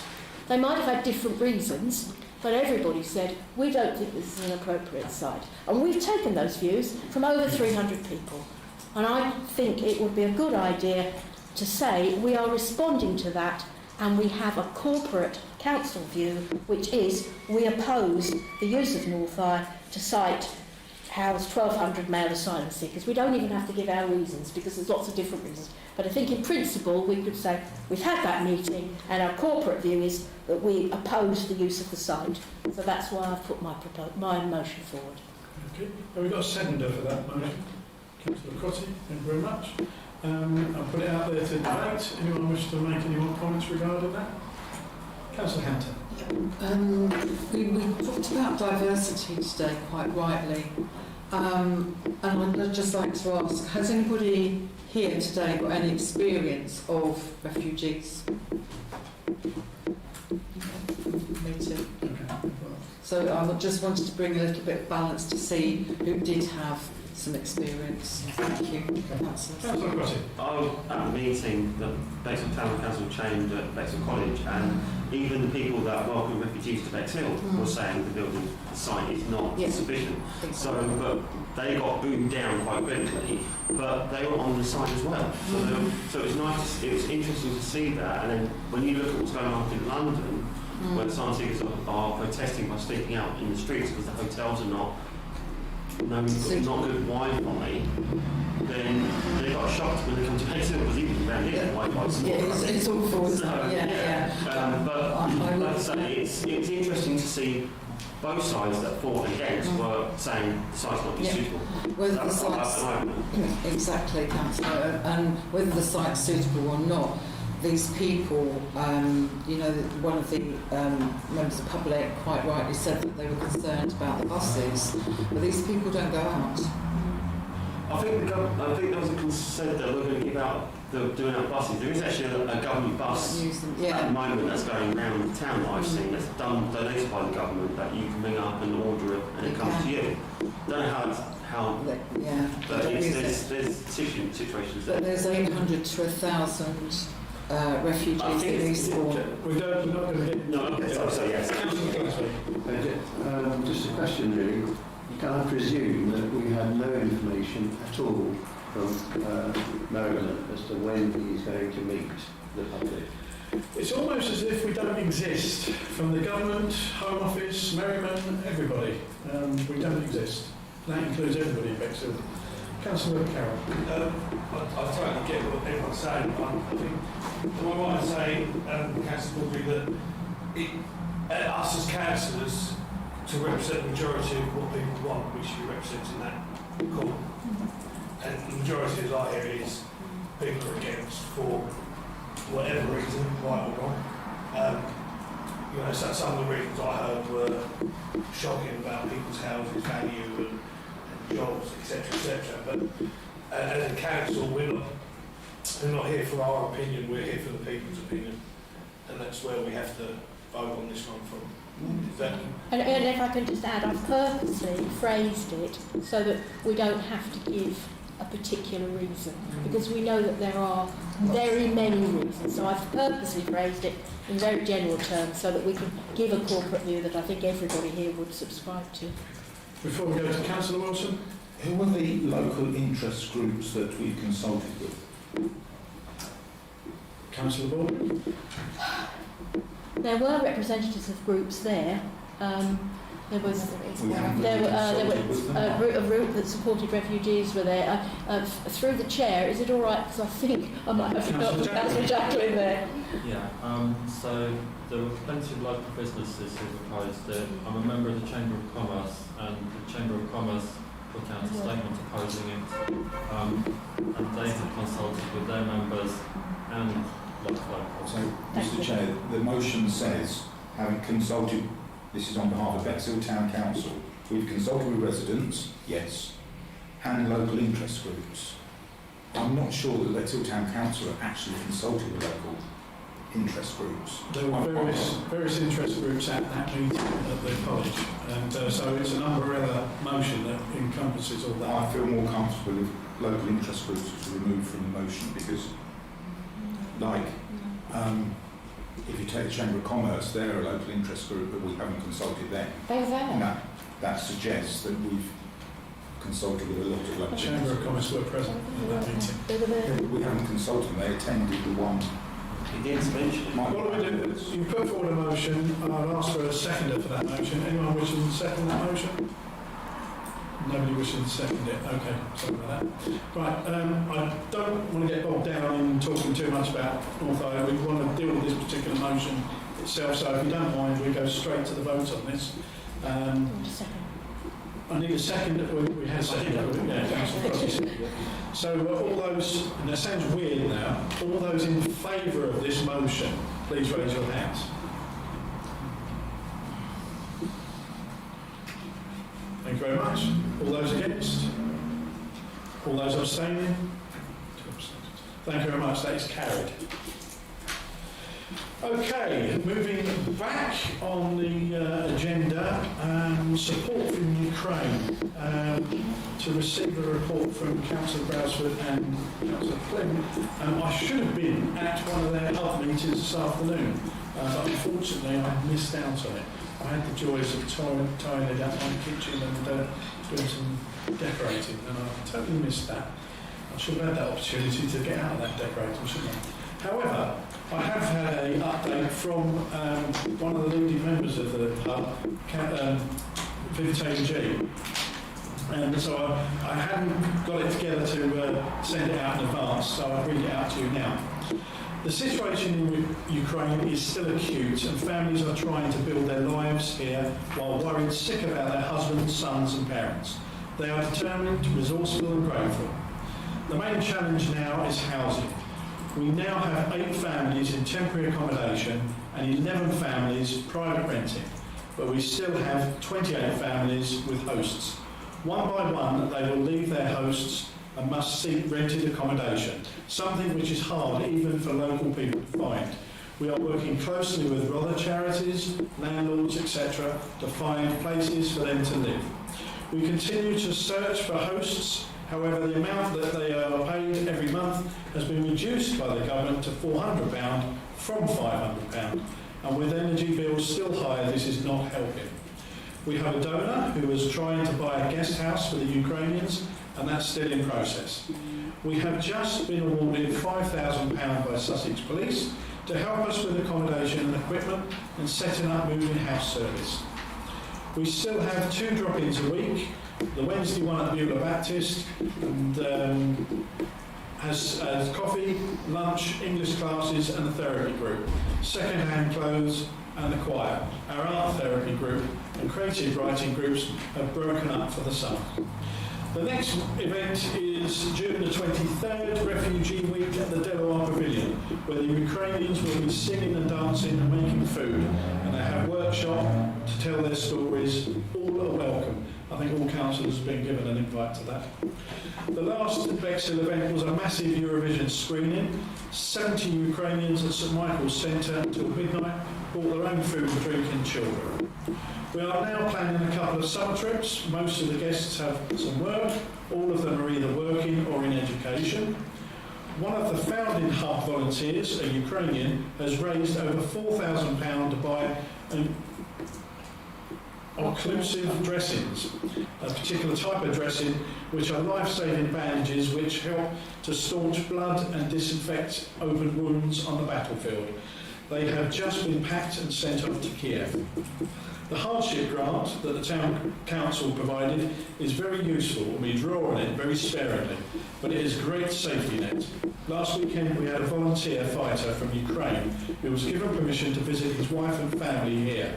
He landed in Luton and there was a rail strike.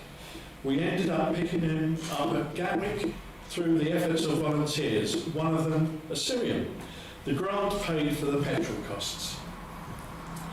Well, some of the petrol costs, I would have thought. The Ukrainian pupil at Bexhill Academy was one of 6 children to win an art award recently, and a Ukrainian is running workshops in London on employability and starting your own business in English and Ukrainian, and will do one for Bexhill itself soon. So a really thriving hub there, and I think it's a credit to us as a Town Council to get involved with that organisation. So that's the update from the Ukrainian Support Hub. So with that update out of the way, if you don't mind, I'll move on to item 16 to receive external reports from other organisations that councillors are involved in. Now, bear in mind, some of these organisations, the councillors may not have actually been able to liaise with them yet, but we will just check for clarity. Ralph, Councillor Wilson? Yes, I have been in contact with them and introduced myself. The next meeting is the 17th of July. Previously, there have been 2 councillors as RALC representatives. There's only me at the moment. More than happy to go along with somebody else if they want to. Or not. Okay. we have an invitation out there. Is there a councillor wishing to put themselves forward? No doubt you may want to. I'm not sure how 2 were appointed there in the first place, but there were. So whether that's a requirement of the council or just a nice to have, I don't know. I think it came about that there was 2 people keen to do it at the time. So, okay, is that... so you finished, yeah? Yeah. 17B, Citizens' Advice. Yeah, you would have seen the bullet points that the clerk shared with other councillors, but basically we continue to meet every other Tuesday. There's a really great group of organisations with the Bexhill and Battle Food Banks, the Bexhill Primary Care Network, the Marketplace in Sidley, and some other organisations that are doing terrific work to support our communities. And then me from Bexhill Town Council. The main update is that Bexhill Primary Care Network, who do such brilliant work, are going to be setting up these form filling Thursdays where residents can go and have advice basically on how to fill out forms, and there'll be tech support to help them. That's going to happen on Western Road. I missed the last meeting because it was half term and I was away, but as soon as I get the absolute final details of that, I'll share it with everyone and we can signpost residents to that really useful service. Citizens Advice are also recruiting to energy and financial inclusion advisors. The details are on their website and they've asked us to spread the word. Okay, thank you very much. 16C, Bexhill Air Cadet Squadron. The Mayor hasn't made contact with them at the moment, but I've made them aware there is a new Mayor there, and they are having their AGM today at this moment, and so unfortunately no other representative could be there with them today, but we will be taking up their the positions there soon. Fair trade. Yeah, just to say, I've been in touch with the chair of Fair Trade, so they're now aware that I am their liaison person, and no doubt in due course I'll be invited to some meetings. Okay, thank you very much. 16E, Sea Anglican Club. Yeah, there's been no further meetings. We're kind of waiting on a few bits and pieces, so but everyone's continuing to work together well, and as soon as those pieces are in place, I'll have a further update. Littlegate Farm? Yeah, I'm in touch with D-Flower from Littlegate. We're trying to find a date for me to go and visit the farm. Anyone else who's interested is welcome to come along to that with me. I work full time, so it's just taking a bit of time to work out when we're going to do that, but hopefully soon, yeah. I'd like to go along to that. Oh, perfect. Okay, yeah, brilliant. Councillor Hampton as well, thank you very much. Was it our councillors? Oh, we've got a plethora of councillors wanting to be involved in it. Absolutely. Okay, thank you very much. 16G, support for Ukraine. I've just explained the details of that and their updates there. 16H, to consider requests from Bexhill Maritime for Councillor Gibson as an external representative. Chair, I might need to. I'm trying to clarify this. I think they got a bit confused. I think that they wrote to me and asked me for a representative, but when I've done a bit more digging, Councillor Gibson is already the representative. So on our agenda, we've got it down as the Sea Angling Club Design Workshop. It's the same project. It's the same project. And I think it's the same body, and they thought that because it's on the agenda that we were redoing the nominations, so they were reaffirming that they still want Councillor Gibson to be their nominee. Oh, it's all got confused. So essentially, I think it's the Sea Angling Design Workshop, which is already in place in that area. Okay. That makes sense. Excuse me, Chair. 16H doesn't exist. Yeah, sorry, it was very confusing. Councillor Could I Crosby. just ask the clerk what's with the TV behind you?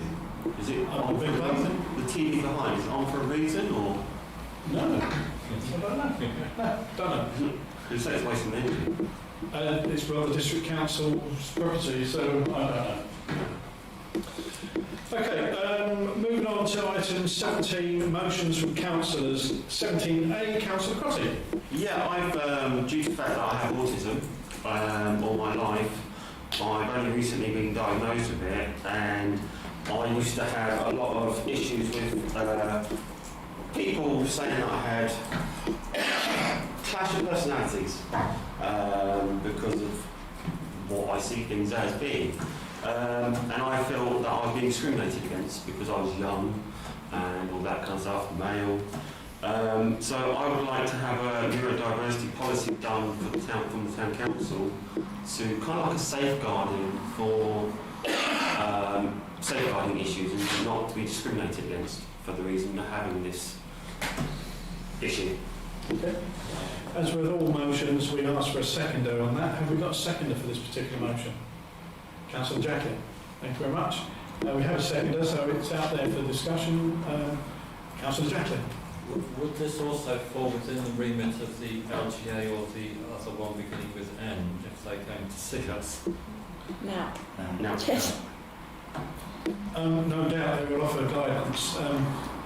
Out of interest, I did a little bit of research on this, and Broxtowe Borough Council have produced a neurodiversity policy, and it's quite a short piece of work. It's about 8 pages, I believe.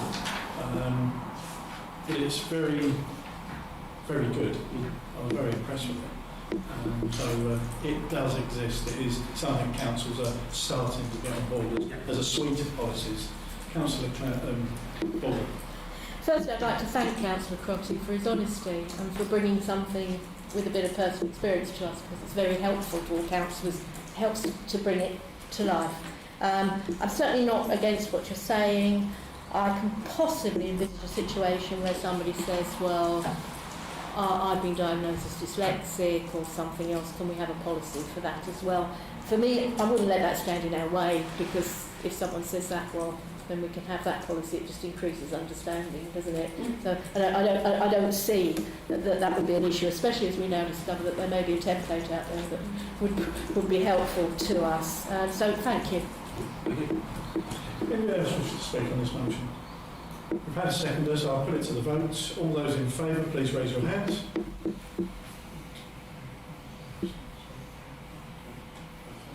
Oh, it's carried unanimously. Thank you very much. Thank you. Okay, moving on to 17B, Councillor Carroll. Thank you, Chair. I've experienced at All Saints School and just watching the secretaries putting the injections away for these children who have allergies. It's on the rise massively, and it's in adults as well. I mean, every day people are finding out there's new things to be allergic to. And I was just doing some research and I came across this company that offer the kit and the training to go with it for members of staff. I'll put some stuff out late today. I hope some of you got to see it. I don't expect you all to get to see it. I just think it's something positive that if we can get this into schools, it's a positive move for us as a council of where we can start helping the people and start showing that we are concerned. I mean, my idea would be to get it in school for the first year.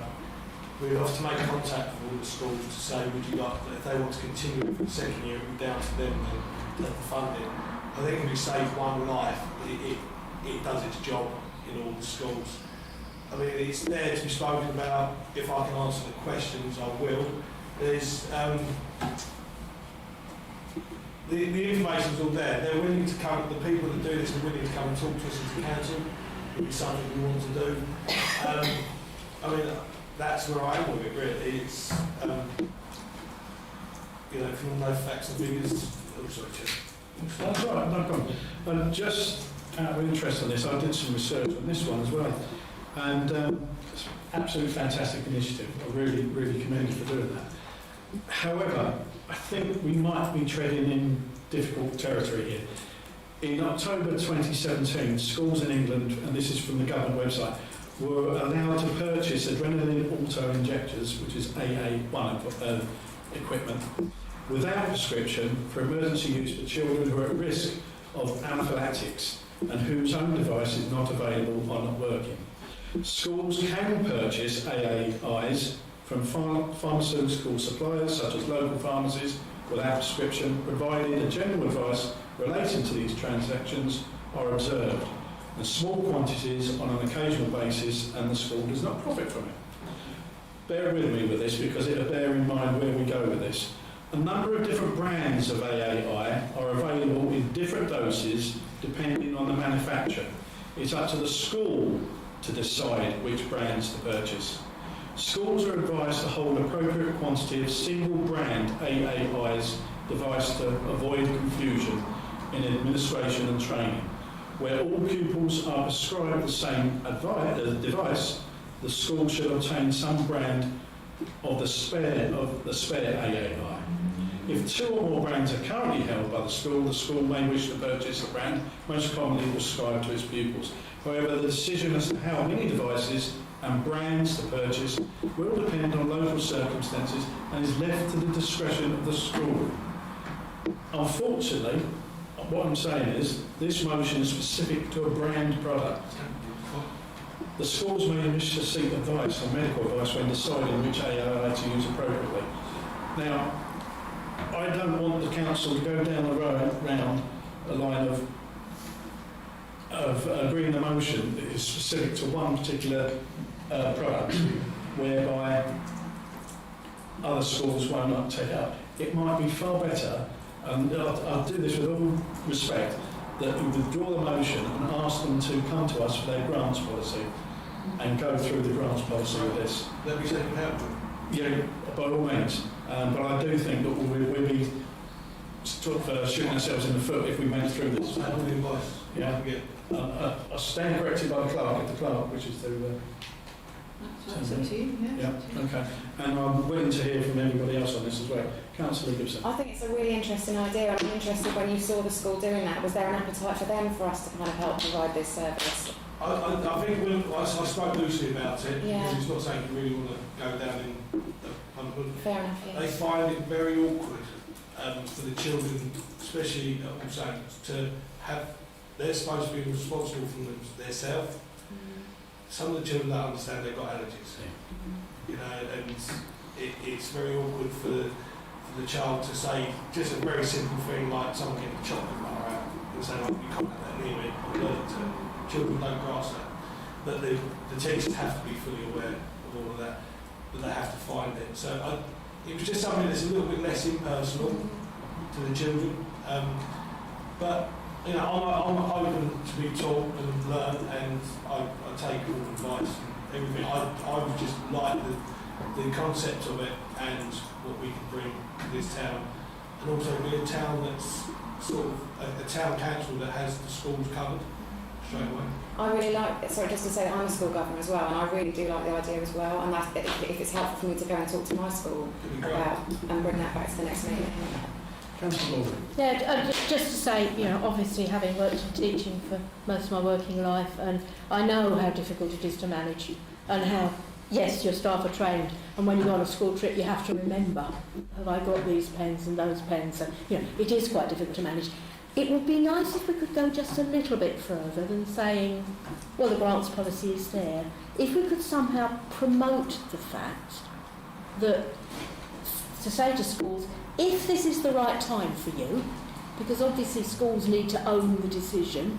If they've got Ofsted coming next week, it's probably not a good time to ask. If we could let them to own the decision and simply somehow say to the schools, we want to support you with this. You know, we would encourage grant applications if you feel that now is the right time to make some choices about this. Most probably the route to take would be for the first school to actually come with us, find out what they want, role model that one, and then publicise that. So look, this is what happened here. Are there any other schools out there? Yeah. That's probably good. Councillor Jacklin. I actually wasn't clear whether the ask is essentially to promote it or to fund it. I do feel completely unable to evaluate it.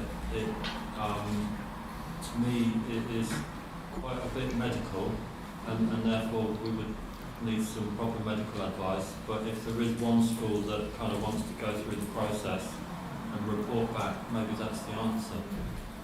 Just to answer your question, I would like to. The original plan was I'd like to see us fund the first year to get it up and running. That's where I was with that, but I think we're in the process. And is there an amount of money in the ask? It works, it all come through today. Okay. It works out at basically £500 a year. That includes training, which will work out on today's with staff and children.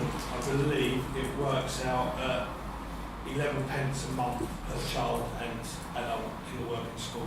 So is that 500 which is schools? Yeah, which is why I think the grants policy will fit really nicely with it. Sorry.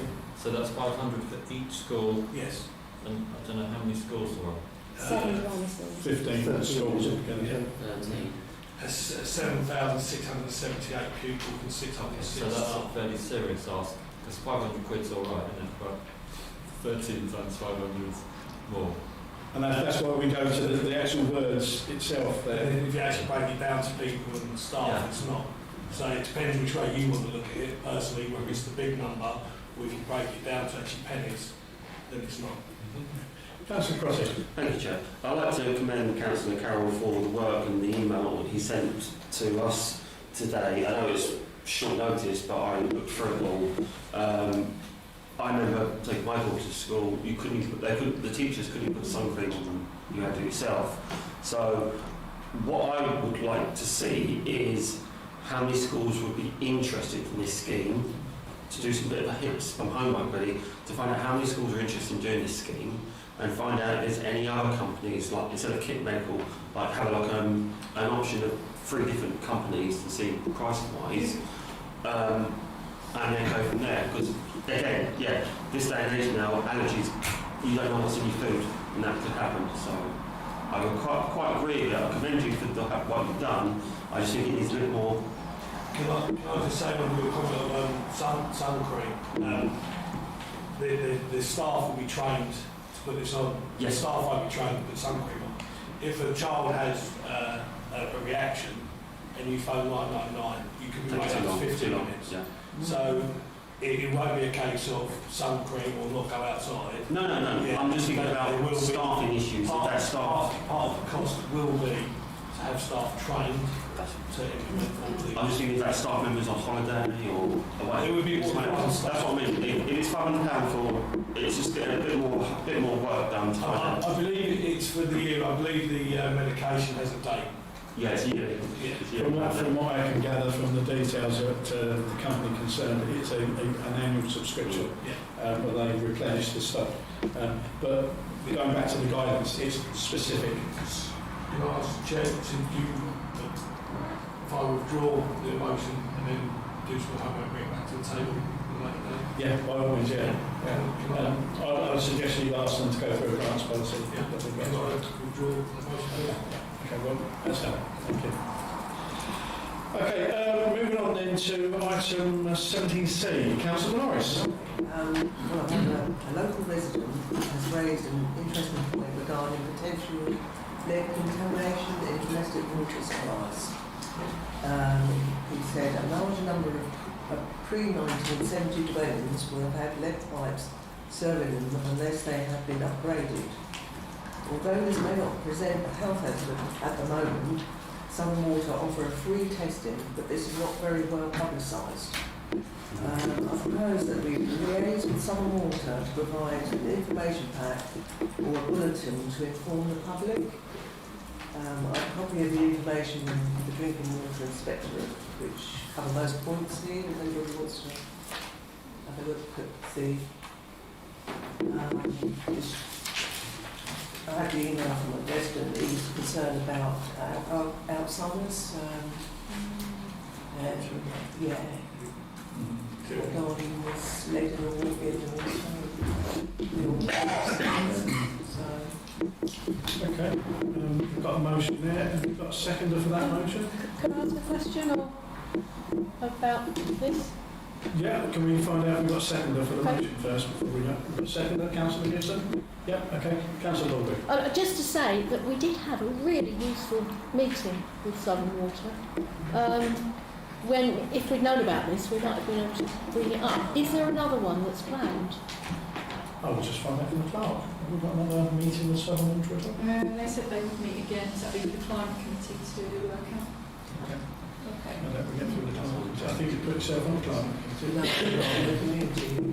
The spaces. Okay, well, we've got a seconder for that. Have we got anyone wishing to speak on that particular motion? No, I'd just like to commend Councillor Norris, for bringing that to my attention, because I didn't know anything about this as well. No, I didn't. Until he sent me an email, I thought, wow, I better get my own.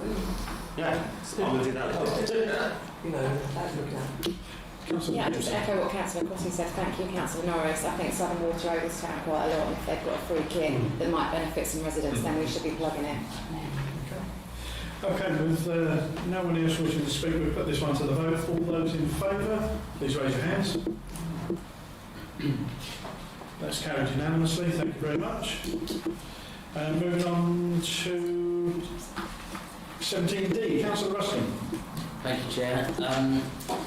As most of you will know, some of you may not, over the last couple of years, all the separate committees have agreed on quite a large number of projects that either we've started or we've said that we would be interested in starting, but we haven't quite got to it. In all honesty, I've completely lost track of what each committee is up to.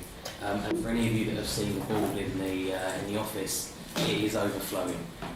So I would like to propose that the clerk brings a list of every project that each committee has agreed to take forward, and for that committee to make a decision whether or not we continue with that or stop.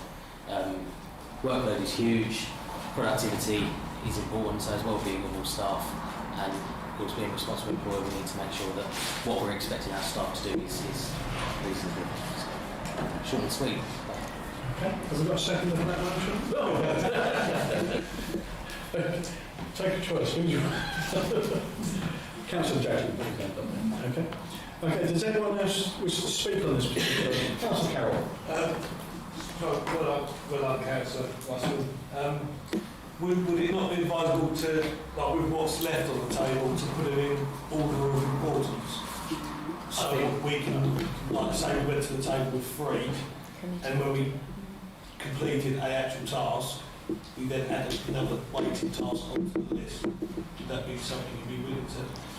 I think I'm quite open to looking at a priority system for each committee to decide at each meeting whether or not it carries on. Well, I'd like to think that Julie, the clerk, would get some satisfaction actually ticking stuff off of the board, so to speak, as we went along, and it might be council. So yeah, well done. Okay, anyone else wish to speak on this one? Councillor Clasper. I don't know whether we have a system whereby we do prioritise at the moment, or whether there is a formal priority process or perhaps an informal one. I don't know. I just agree with councillors who have spoken so far. It does seem to me critical, given the state of the Whitehall in the hub, that is jam-packed solid with huge number of work demands on the staff there, that there is some kind of order introduced to that, which will then, as a byproduct, I think, enable us to focus on really key issues for this year. For example, I have a pretty well-informed resident in Kewhurst who talks about our neighbourhood plan and regularly writes and says, why haven't we done ours? Now, I know that in our 5-year plan we have this year devoted, or at least has been identified as the year we do it. But when you look at that board, and given the importance of the neighbourhood plan and what financially that could mean to this town council if it's completed, enabling us to access additional funds, I'm just a touch worried that it might get lost in this kind of miasma of policies. So I agree absolutely 100% with everything that's been said so far, and hope that we can really crack on with the neighbourhood plan, because that does seem a critical function of this government, of this council during this year. Thank you. Councillor Wilson, did you have a hand up? If we are going to do some priorities, how will it be for the full council to decide the priorities? Because obviously each committees, each of the within the structure will have their own priorities, and should not be the one priority is to benefit Bexhill itself. Because some of the things that are ongoing actually don't have any benefit for Bexhill. They're nice to do, but they're not going to make Bexhill a nicer place to be, a more encompassing place for people to visit, etc., etc. It's just how we're going to detail the priorities. It's really important, because otherwise, without a neighbourhood plan, and I have taken the last couple of days going through the last 2 years' worth of minutes, and there's actually 2 motions in the last 2 years to create a neighbourhood plan. One in the 3rd month of the council and one in the 23rd month of the council. So, and it still hasn't happened. And if that does, if anything else prevents that, then it's not going to make this council look particularly great at all, because the neighbourhood plan should be controlling the Bexhill neighbourhood. So it's how we do those priorities. That's my concern, Mr. Chair. The motion actually reads the clerk to provide a list of current projects to the committees they fall under. So I would guess that, and as Councillor Buston has alluded to, it's the committees then will decide, so they can be reviewed and the decisions are made whether to continue or stop them. So the process is there within the motion. Councillor Baldwin. Just to say that, yes, of course we need to prioritise, and that's why we've got a 5-year strategy, because that puts together some of our priorities. There's also an interesting sort of operational work which says that some things will move more quickly than others, even though we haven't prioritised them. There might be a project, town clerk makes a phone call, 2 weeks later it's done. And everyone said, but that's only number 5 on the priority list. Yeah, but I made a phone call and it happened. So I think it does need to go back to the committees. There needs to be a certain amount of flexibility in it, because things don't always happen in the pace that you expect them to. You have to accept that. And at some point, I would like, through the chair, to know how the clerk, not even today, but how the clerk perceives would be the best way of prioritising what the office are doing. Okay. Moving on to tell us your secrets and how you manage your work. Through you, Chair. I'm just guided by the committee, so I'll go to a committee meeting. The committee will work through the projects, and a really good example is the coronation. So if full council said no, our priority right now is getting bunting up for the coronation. So I said, okay, I can do that, but that means I'll have to stop doing a couple of other things while I get that bunting going. And the council like, that's fine. So I stopped doing those things, got that priority, got the bunting done, then we're back to the work. But of course, yeah, there is then delays. But, you know, some things, like Claire said, actually are quick. And some, like I've been working on the Welcome To signs for 18 months, and that has nothing to do with the absolute tenacity that we have had in the office with National Highways. That is National Highways making us jump through hoop after hoop after hoop just to get a sign in that really I think they should have done in the first place. So that's on our list. It's a high priority, but it's unlikely to be completed in the next 6 months. So it's going to be really difficult for you to tell me when something can be completed by, because I'm totally reliant on external factors. We don't own any land, and we don't have any responsibilities. Because if we owned the land, I could just go and put a sign up. But because we don't own the land, I have to go through, get a licence, and I've got to get permission and all that stuff.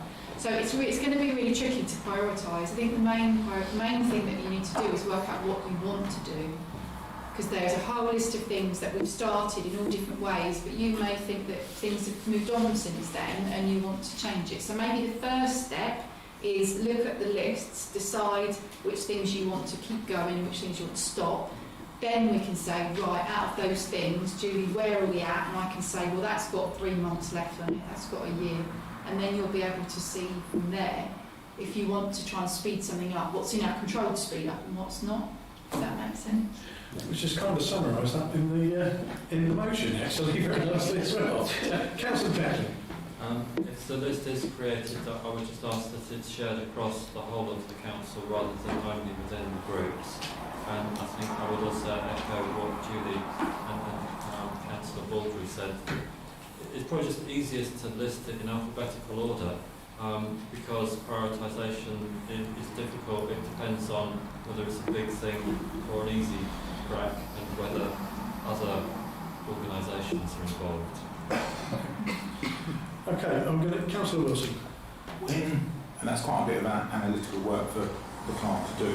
When that is available, is it worth, I'm just throwing this out there, having an away day somewhere? This is a brand new council, we've got 4 years term, and it wouldn't do any harm to sit round sort of outside of a standing order controlled council and just generally chit-chat about things, and that could be the starting point to then involve the 5-year plan in that. I suggest you sort of make that proposal as another motion and go forward. Well, because the issue with that is if I make that proposal as a motion for the next meeting in July, there isn't one in August. Okay, well, it won't be held until September. You put a motion to the table now. I'd like to put that motion down, mate. Have we got a seconder for that motion? Well, yeah, okay. Okay, Councillor Crotty seconded that motion. Anyone wish to debate on that particular motion? So I was going to make a blasé joke about can we go to Valentine's and the spa day? Right, so budget for training. This is some form of training, surely. I will put that to the vote then. All those in favour, please raise your hands. 2, 3. All those against, please raise your hands. 1, 2, 3, 4. And that's for all those abstaining. 1, 2, 3, 4, 5, 6, 7. Okay, that failed. Okay, right, moving on then. Have we done and dusted this particular debate, and can we go to the vote on 17D? Okay. Have we done F yet? I'm doing something. Sorry. I should jump all over the place with these going on. Okay then. All those in favour of Councillor Ruston's motion, Councillor D, please raise your hands. That is carried unanimously. Thank you very much. Councillor Gibson's motion 17E we spoke about earlier, and we're moving on to Councillor Baldry's motion. Councillor Baldry 17F. Thank you very much. This council took a decision prior to the election to defer the decision about transferring the toilets to become the responsibility of the town council. since then, rather have made a statement about offering some of the toilets to other groups, and I know that they are actually talking to those other groups at the moment. So we don't actually know at this precise moment where that's got to with Rother and the toilets, and how many of the toilets are still likely to be up for negotiation to the Asset Transfer Committee. Now, all I'm trying to do with my motion here is to move things on a little bit so that when the Asset Transfer Committee meet, they don't sit round and go, oh, we don't actually know which toilets are now on offer.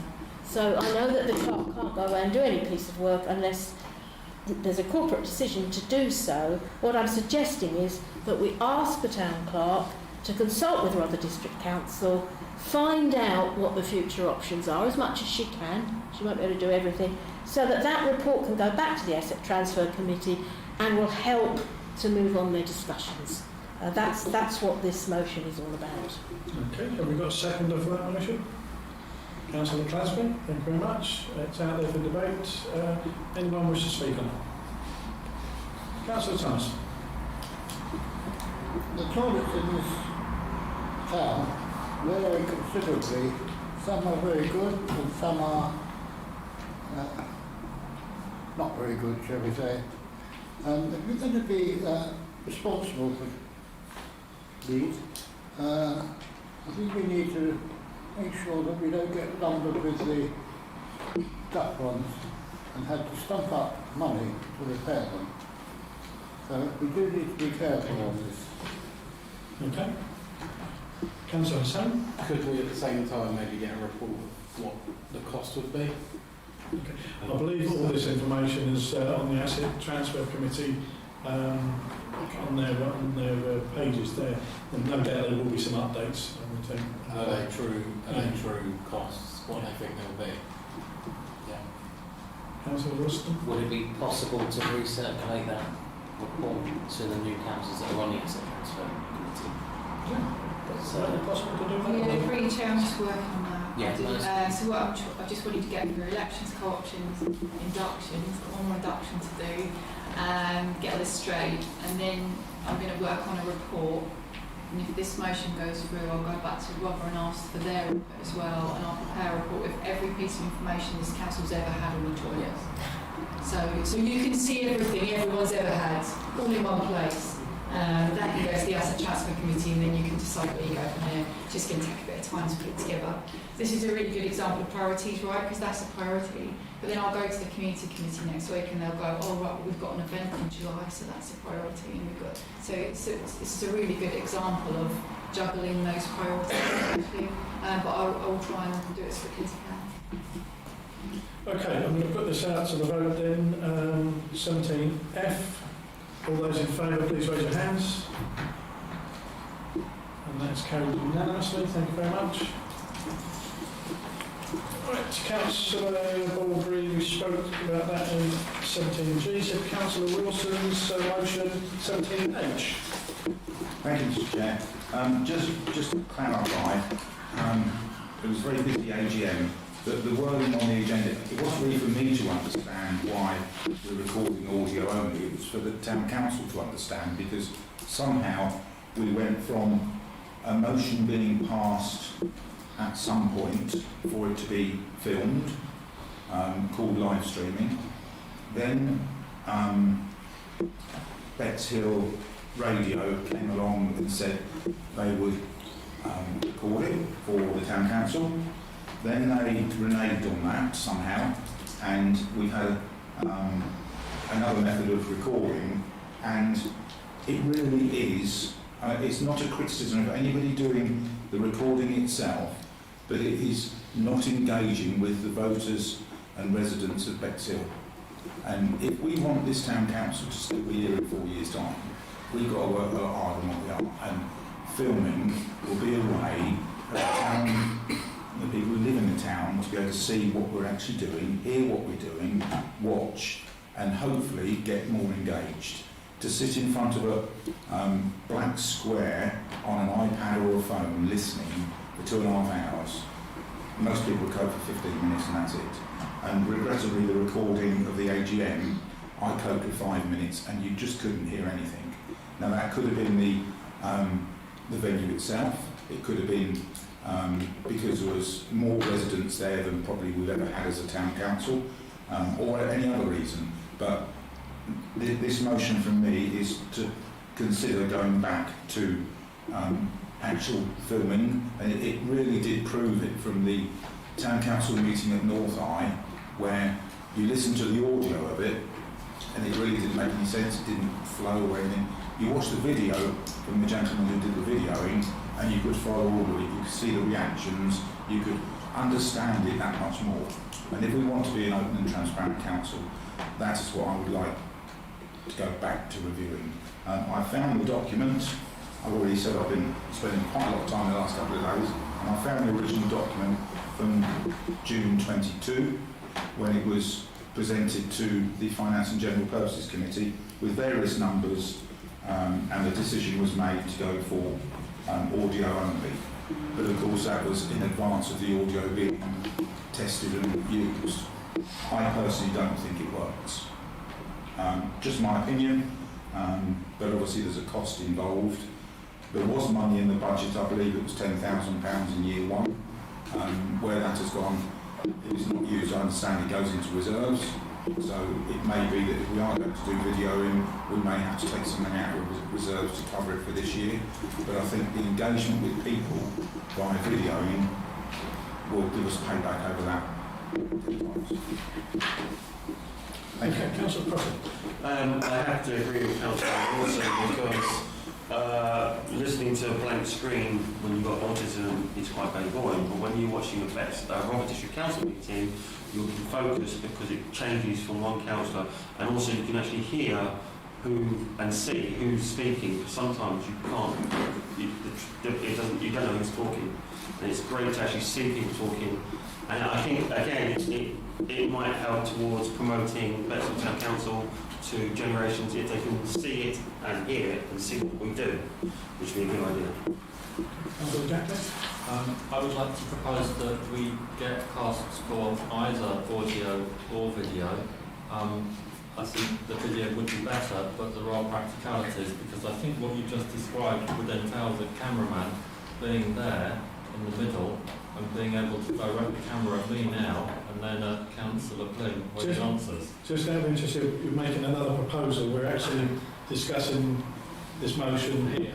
Yeah. So that proposal is an amendment to this motion? I'd ask Councillor Gibson what he reckons. Wilson. I'm Gibson. Well, that's why the motion that is registered here isn't what I'd intended to. My motion was to go back to the initial document and review with a view to going to live streaming rather than audio. So you wanting to amend what's on the agenda here? Yes, because that's not what I was hoping the motion to be. If you can read out how we would want the motion to be... To review the document of the 22nd of June 2022 and reconsider the decision taken by FGMP to have audio stream only and reinvestigate live streaming via video. Okay. Have we still got a seconder for that particular motion? Councillor Crotty, still second. Okay.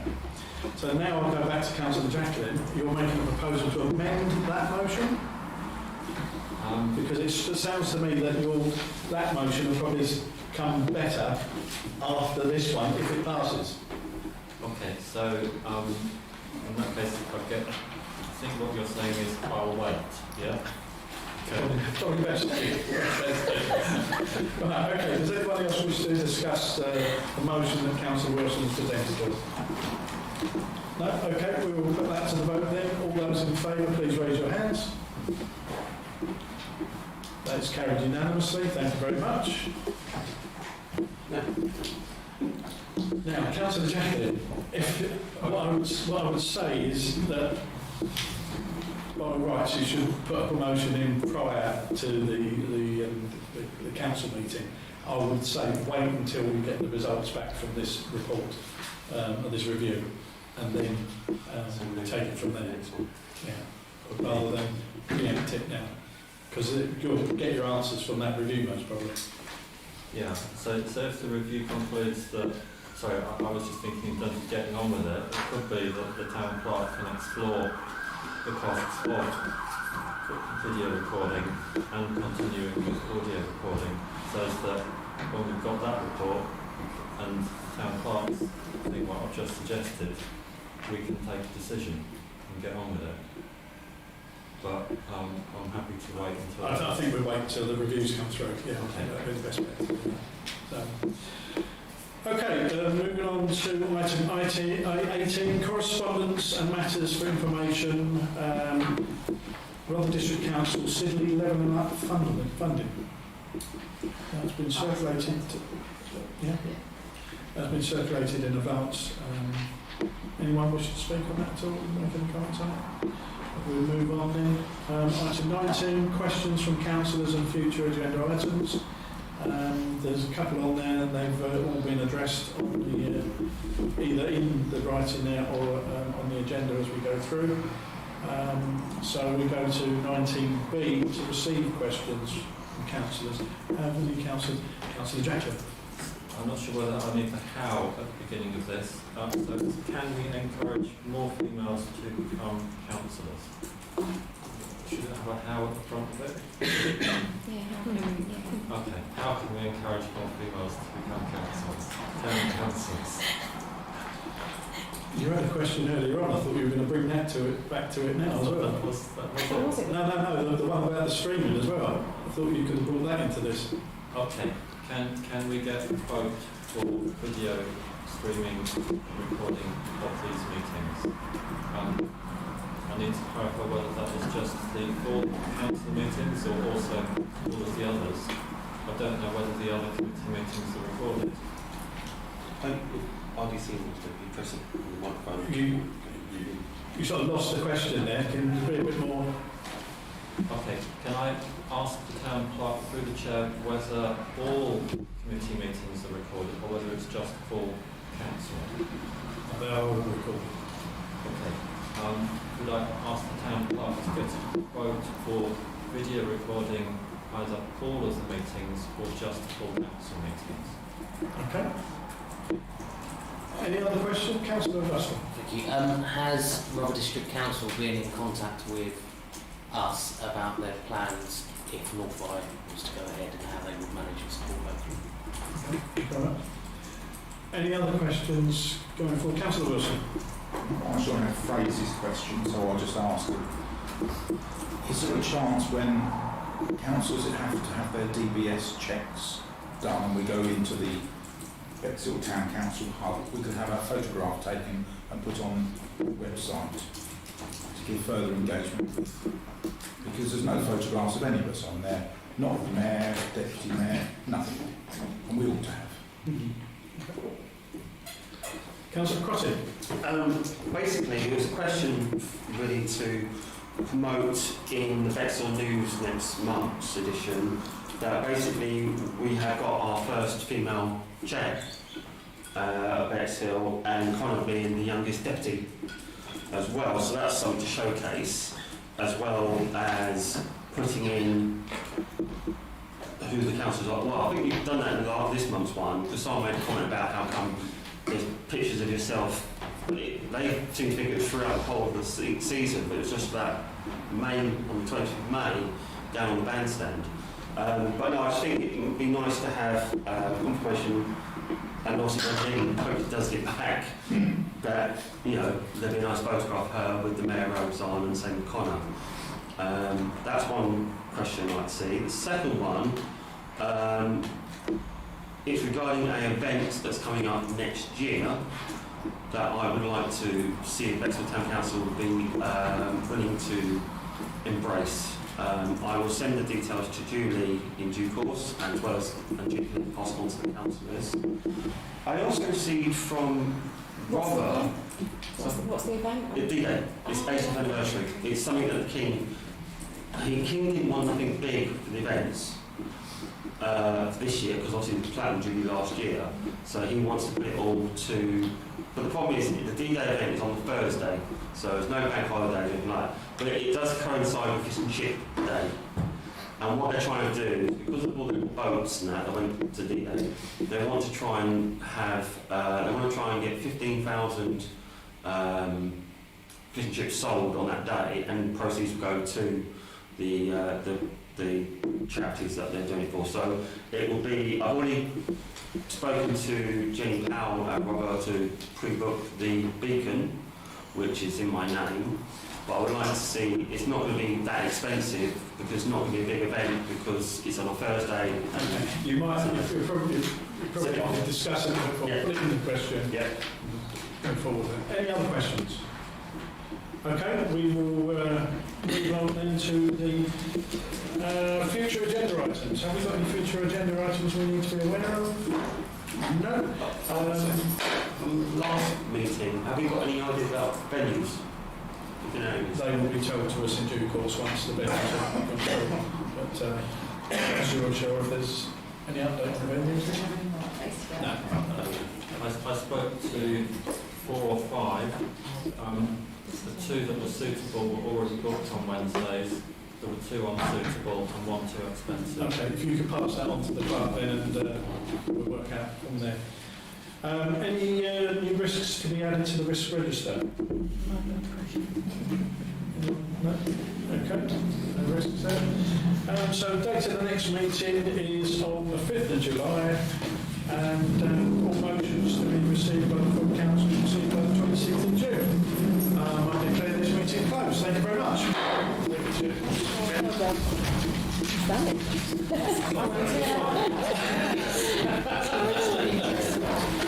you.